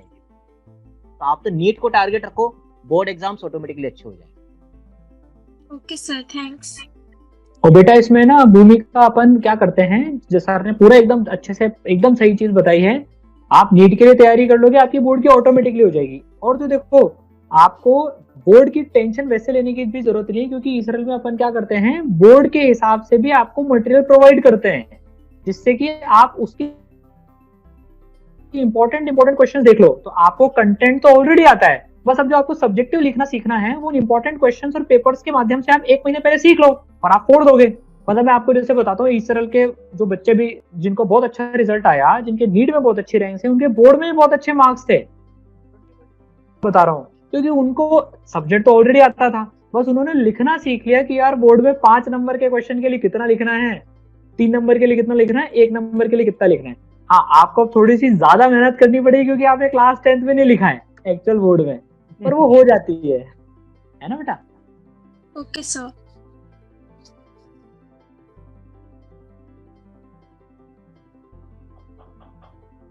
Hello hello hello hello sir, good evening sir. Good evening. Sir मेरा आपसे ये क्वेश्चन था सर, मेरे पास अभी सर सर मैं 2 आवर देती हूँ सर अपने होमवर्क के लिए सर। सर मेरा सर मैं उसमें एनसीईआरटी पढ़ लेती हूँ सर और मैं ईश्वरी से टीट भी कर लेती हूँ सर, लेकिन सर मेरे पास फ्री टाइम होता है सर, तो सर उस टाइम में मैं क्या करूँ? नहीं तो बेटा फ्री टाइम क्यों है हमारे पास, हम तीनों सब्जेक्ट पढ़ रहे हैं क्या एक दिन के अंदर? नहीं सर, अकेले बायोलॉजी का 2 घंटा सर। हाँ, और फिर बाकी फिजिक्स और केमिस्ट्री सर उसके लिए अलग अलग 2 आवर सर। तो 2 घंटे फिजिक्स पढ़ रहे हो, 2 घंटे केमिस्ट्री पढ़ रहे हो, 2 घंटे बायोलॉजी पढ़ रहे हो आप? Yes sir. ठीक है, 6 घंटे तो ये हो गए। इसके बाद फिर Yes, question sir. Practice. Sir इन्हीं 2 घंटे में sir homework sir question practice इन्हीं 2 घंटे में होता है। बेटा देखो होमवर्क, हाँ होमवर्क तो हो गया, चलो मान लिया है ना, होमवर्क को आप लर्निंग में, ठीक है होमवर्क अलग चीज है, वो आपको टास्क दिया था डेली में, लेकिन उसको अब आपको क्या करना है कि ये तो अभी शुरुआत में आपको ऐसा लग रहा है कि फ्री टाइम है क्योंकि पहला चैप्टर चल रहा है या आपने एक चैप्टर पढ़ा होगा। अब जैसे जैसे आगे बढ़ोगे बच्चों, तो आपके पीछे के चैप्टर भी तो हैं, उनको कौन रिवाइज करेगा? तो आने वाले समय में ये होगा कि आपको 10 घंटे कैसे पढ़ना है, 10 घंटे में से नियर अबाउट 2/3 टाइम 6 से 7 घंटे तो आप जो आपके करंट टॉपिक्स चल रहे हैं उनको दोगे, और नियर अबाउट 1/3 टाइम करीब 3 घंटे के आसपास आप जो पुराने चैप्टर हैं जो पहले हो चुके हैं उनको सिस्टमेटिक वे में रिवाइज करोगे। तो बच्चों टाइम कभी भी ऐसा फ्री नहीं मिलने वाला है, ध्यान रखना। और यदि अभी 2 घंटे दे रहे हो हर सब्जेक्ट को और आपको लग रहा है कि मेरे पास पढ़ने के लिए ज्यादा नहीं है, तो बच्चों 3 घंटे दो, अभी ज्यादा से ज्यादा सिलेबस कवर करो, जो पढ़ लिया है उसको वापस से रिवाइज करो, ठीक है। हमें चीजें इस लेवल पे करनी है कि मैंने जैसा बोला ना, टिप्स तो होनी चाहिए। मैं अभी भी 8 प्रेजेंट बच्चों, यदि आप कहो ना कि सर आप बायोलॉजी का जूलॉजी का ये चैप्टर जो है आपकी जो नोट्स हैं वो हमें पढ़ा दो, सुना दो, मैं अभी सुना सकता हूँ word by word and line by line, और ये नहीं कि रट रखा है, लेकिन वो दिमाग में पिक्चर छप चुकी, क्योंकि मैं हजारों बार पढ़ता हूँ, अभी भी पढ़ता हूँ बच्चों में, ठीक है। क्योंकि चाहे मैं टीचर बन चुका हूँ, बच्चों आप और मैं है तो इंसान ही, और जब तक हम चीजों को बार बार नहीं पढ़ेंगे, लंबा गैप छोड़ देंगे ना, आज यदि कोई टीचर भी 1 महीने तक कोई चैप्टर नहीं पढ़ता है बच्चों, तो कुछ ना कुछ उसमें से मिस कर जाता है आपको पढ़ाते वक्त। तो आपके लिए रिवीजन जरूरी है, आपको लग रहा है अभी फ्री टाइम है तो रिवाइज करो, आने वाले समय वो टाइम नहीं मिलेगा आपको, क्योंकि आपको बैक टॉपिक्स भी रिवाइज करना है। Yes sir. बच्चों, मेरा एक डाउट था। बच्चों अभी अपन सर को भी काफी टाइम हो गया है क्योंकि बोलते हुए, और सर का एग्जर्शन भी बहुत हो गया है, तो हम कुछ 2-3 क्वेश्चंस और लेंगे, उसके बाद बच्चों फिर वाइंड अप करेंगे। हम ऐसे सेशंस रखते रहेंगे बच्चों, ऐसे सेशंस हमारे संवाद सेशंस वगैरह होते रहते हैं, तो आपको चिंता करने की जरूरत नहीं है वैसे। बट आज सर को क्योंकि काफी टाइम से एग्जर्शन हो गया और हम हमारी फैकल्टीज का और सबका बच्चों का सबका पूरा ध्यान रखते हैं, तो आई वुड से कि 2-3 क्वेश्चंस लेते हैं, उसके बाद भले फिर मैं सर आंसर कर दूंगा, ठीक है। हाँ बेटा। हाँ hello sir.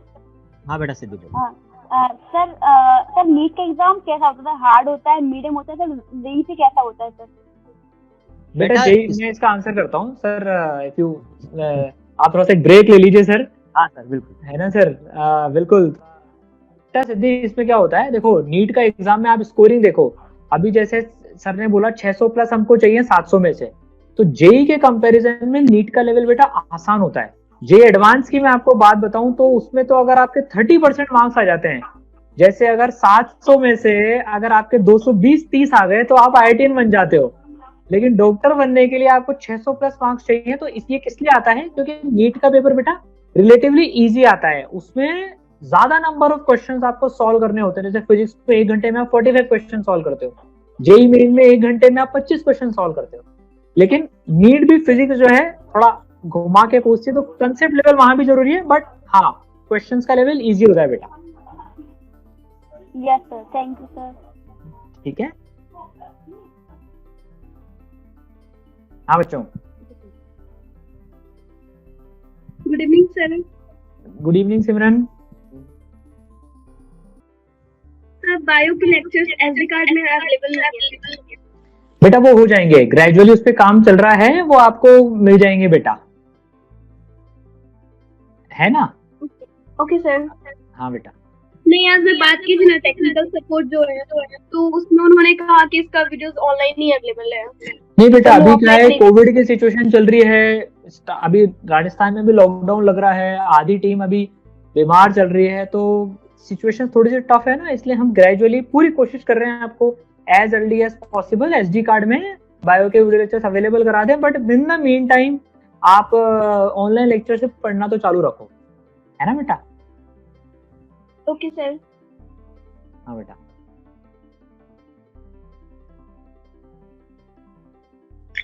Hello sir. Hello बेटा। Good evening sir. Good evening sir, वो पूछना था, आपने जो ब्रह्मोस कोर्स अभी डाला है सर, उसके अगर हम वो बाई करते हैं तो क्या हमें लाइव क्लासेस मिलती है या फिर रिकॉर्डेड क्लासेस सुननी पड़ेगी? बेटा इसमें क्या होता है, दोनों रहते हैं आपके पास में। देखिए लाइव और रिकॉर्डेड का जो कॉन्सेप्ट है ना, रिकॉर्डेड लेक्चर्स में देखिए आपको लेक्चर पढ़ने से, आप एक लेक्चर पढ़ते हैं उसमें प्रॉपर विजुअलाइजेशन, एनिमेशन, ये सारी चीजें पॉसिबल होती हैं। अब ये लाइव में पॉसिबल नहीं हो पाता है कि यार लाइव में एनिमेशन भी चले। अब अंशुमन सर को हार्ट का एनिमेशन बताना है, तो यार वो लाइव में कैसे बताएंगे? ऐसा तो नहीं किसी पेशेंट को यहाँ पर खड़ा करके उसका एक्चुअल में हार्ट निकाल के बता देंगे देखो ये ऐसा चल रहा है, नहीं तो। और हमें फिजिक्स में बताना है, केमिस्ट्री बताना है, तो क्या होता है जब आपको एनिमेशन के साथ में लेक्चर होते हैं ना, तो that is only possible in recorded. क्या होता है उसमें, आप पूरा विजुअलाइज करो। दूसरी चीज, आपका आज मन है, मान लो यार मेरे को आज पूरे दिन बायोलॉजी पढ़नी है, तो यार आपके पास में फ्लेक्सिबिलिटी होनी चाहिए। वो किस में पॉसिबल होगा?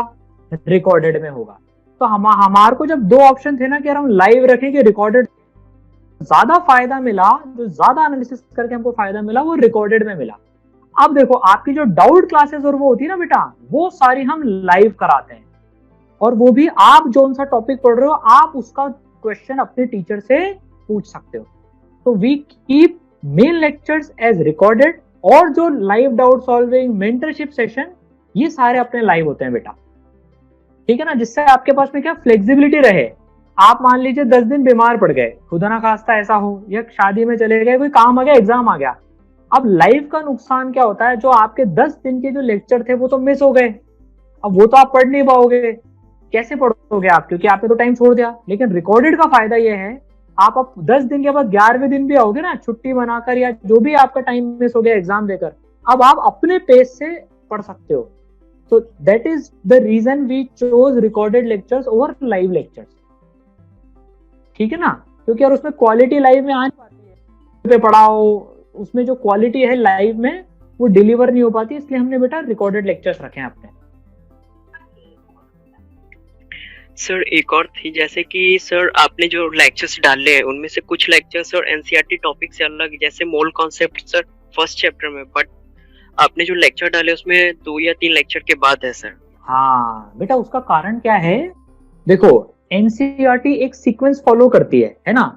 हम एनसीईआरटी की सीक्वेंस को और आसान बना के आपको डालते हैं। अब मान लो आपको मोल कॉन्सेप्ट में आप बोल रहे हो तीसरा लेक्चर है, बिल्कुल सही है।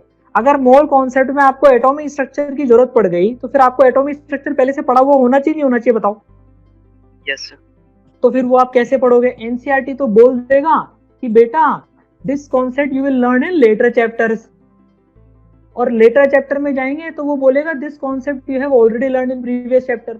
अरे भाई एक सीक्वेंस होती है, पहले अल्फाबेट सीखे जाते हैं उसके बाद वर्ड बनते हैं। तो ये जो सीक्वेंस हमने चुनी ना बेटा, ये बिल्कुल लॉजिकल सीक्वेंस चुनी है जिससे आपका लॉजिकली आपको चीज समझ में आए। At the end of class 11th आप पूरे लेक्चर्स 11th के और एनसीईआरटी के पूरे लेक्चर्स 11th के वो दोनों ऑलरेडी पढ़ चुके होंगे। हमें तो साल भर के एंड और पूरा नीट बायोलॉजी सिलेबस से मतलब है ना। अब मोल कॉन्सेप्ट में क्योंकि प्रीवियस कॉन्सेप्ट का वो आता है तो इसलिए हमने उसको थर्ड लेक्चर की तरह से रखा है बेटा। सेम वे फिजिक्स एनसीईआरटी में अब फर्स्ट एक्सरसाइज में फर्स्ट चैप्टर में आप देखोगे एनसीईआरटी ने एरर्स पढ़ाए हुए हैं चैप्टर में। अब एरर चैप्टर जो है उसमें करंट इलेक्ट्रिसिटी पे भी सवाल आ जाता है एरर का। तो अब आप सोच के देखो फर्स्ट चैप्टर में अगर आपको हमने एरर पढ़ा दिया है ना, अब क्या हुआ, अब करंट इलेक्ट्रिसिटी के सवाल में एरर में वो सवाल आ गया तो करंट इलेक्ट्रिसिटी के सवाल तो 12th में पढ़ोगे। तो इसलिए सीक्वेंस में एक आध दो चैप्टर की पड़ती है because of logical nature of it, right. पर हाँ सिलेबस में कुछ नहीं छूटा है, ये निश्चिंत रहना, पूरा सिलेबस होगा। सर ने बोला, हम भी बोलते हैं यार आपको AR1 लाने के लिए जो भी चीज चाहिए ना वो सब कुछ अवेलेबल है, आप उसकी टेंशन छोड़ो। बेटा 10 साल से ज्यादा मुझे पढ़ाने का एक्सपीरियंस है, 10 साल से ज्यादा अंशुमन सर को पढ़ाने का एक्सपीरियंस है। तो जो बेस्ट सीक्वेंस जो बच्चों के लिए इवॉल्व हो के आई ना वो आपको पका पकाया मसाला मिल रहा है पूरा का पूरा, तो उसकी चिंता मत करना बेटा,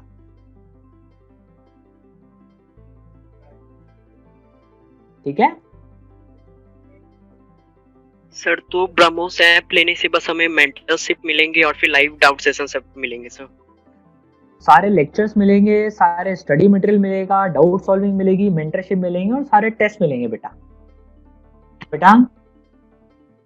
सर मुझे एक डाउट था कि बहुत सारे मतलब बायो में, फिजिक्स में, केमिस्ट्री में ऐसे वर्ड्स रहते हैं जो रिलेट करते हैं पर उनका मीनिंग समझ में आ जाता, पर एग्जाम में उसको याद कर पाना थोड़ा मुश्किल हो जाता। जैसे बहुत ज्यादा बड़े वर्ड्स होंगे या फिर एग्जांपल एक्टिव पैसिव जैसे वर्ड्स है ना, तो उनके पॉइंट्स इंटरमिक्स हो जाते, तो उसके लिए क्या करते? बेटा अगर आप विजुलाइज करके, बहुत अच्छा क्वेश्चन है, अगर आप देखो विजुलाइज करके पढ़ोगे ना यार, हाइपरमेट्रोपिया, अब ये एक चीज है ना, हाइपरमेट्रोपिया। अब यार ये नाम याद रहता नहीं, अब ये हाइपरमेट्रोपिया कैसे है, फिर मायोपिया, हमेशा कंफ्यूजन होता है कौन छोटा है कौन बड़ा है। अब आपने अगर इसको लॉजिकली समझाना कि यार उसको हाइपरमेट्रोपिया क्यों कहते हैं, उसको मायोपिया क्यों कहते हैं, तो लॉजिक के साथ आप चीजों को ध्यान रखोगे ना तो आपको समझ में आएगा, है ना। जैसे देखो वेक्टर्स है, बहुत सिंपल से एग्जांपल देता हूँ, वेक्टर्स को कहते हैं सदिश हिंदी में। अब यार रट लिया हमने सदिश सदिश सदिश सदिश, वेक्टर का सदिश, वेक्टर का सदिश, 2 दिन में भूल जाओगे। लेकिन इसको लॉजिकली सोचो, सदिश दिशा सहित, जिसके पास दिशा है वो वेक्टर्स। अब आप जीवन भर नहीं बोलोगे कि वेक्टर्स को सदिश बोलते हैं हिंदी में, ठीक है ना। तो इस तरह से अगर आप पढ़ोगे ना चीजों को कि यार इसको ऐसा क्यों बोला गया है, क्या हो रहा है, तो फिर आप जो है नहीं भूलोगे बेटा, ठीक है।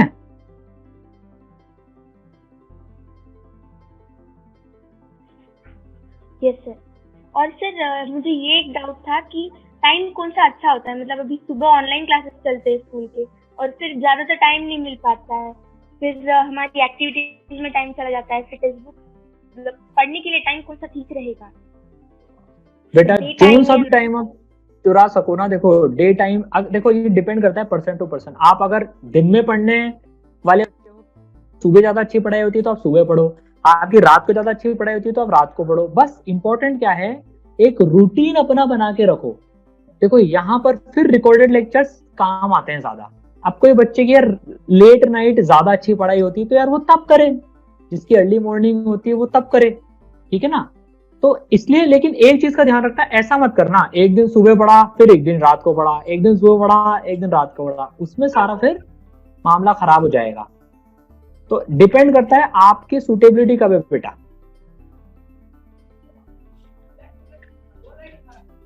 हेलो ठीक है? सर, हाँ बेटा, good evening. Good evening.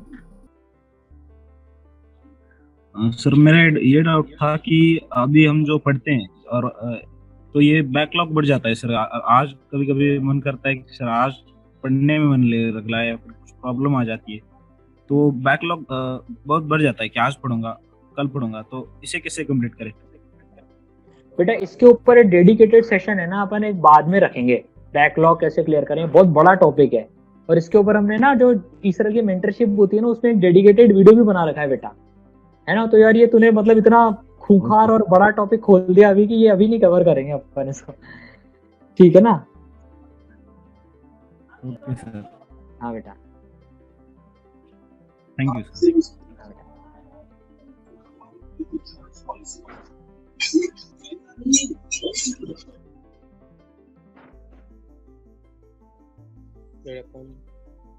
Hello, हाँ भाई, hello, good evening sir. Good evening Shubham. Sir मेरा ये डाउट था सर, जैसे हमारे मेंटर्स थे उन्होंने हमें एक मतलब स्टडी प्लान दिया है कि हम उसको कैसे मतलब ईसरल के वही कवर करेंगे। तो अभी हम घर में है तो वो अभी भी कवर करने ठीक है, पर जैसे हमारा स्कूल रीओपन होगा तो वो एनसीईआरटी हम उसके साथ कैसे हम कवर कर सकते हैं, उनका मतलब टॉपिक्स बीच बीच से दिए। फिर आज का सेशन अपन अब एंड करते हैं, इट्स टाइम नाउ, ठीक है। तो आपके ऐसे सेशन होते रहेंगे बच्चों, और आप अपने मेंटर्स के टच में रहिए। We wish you all the best सारे बच्चों को।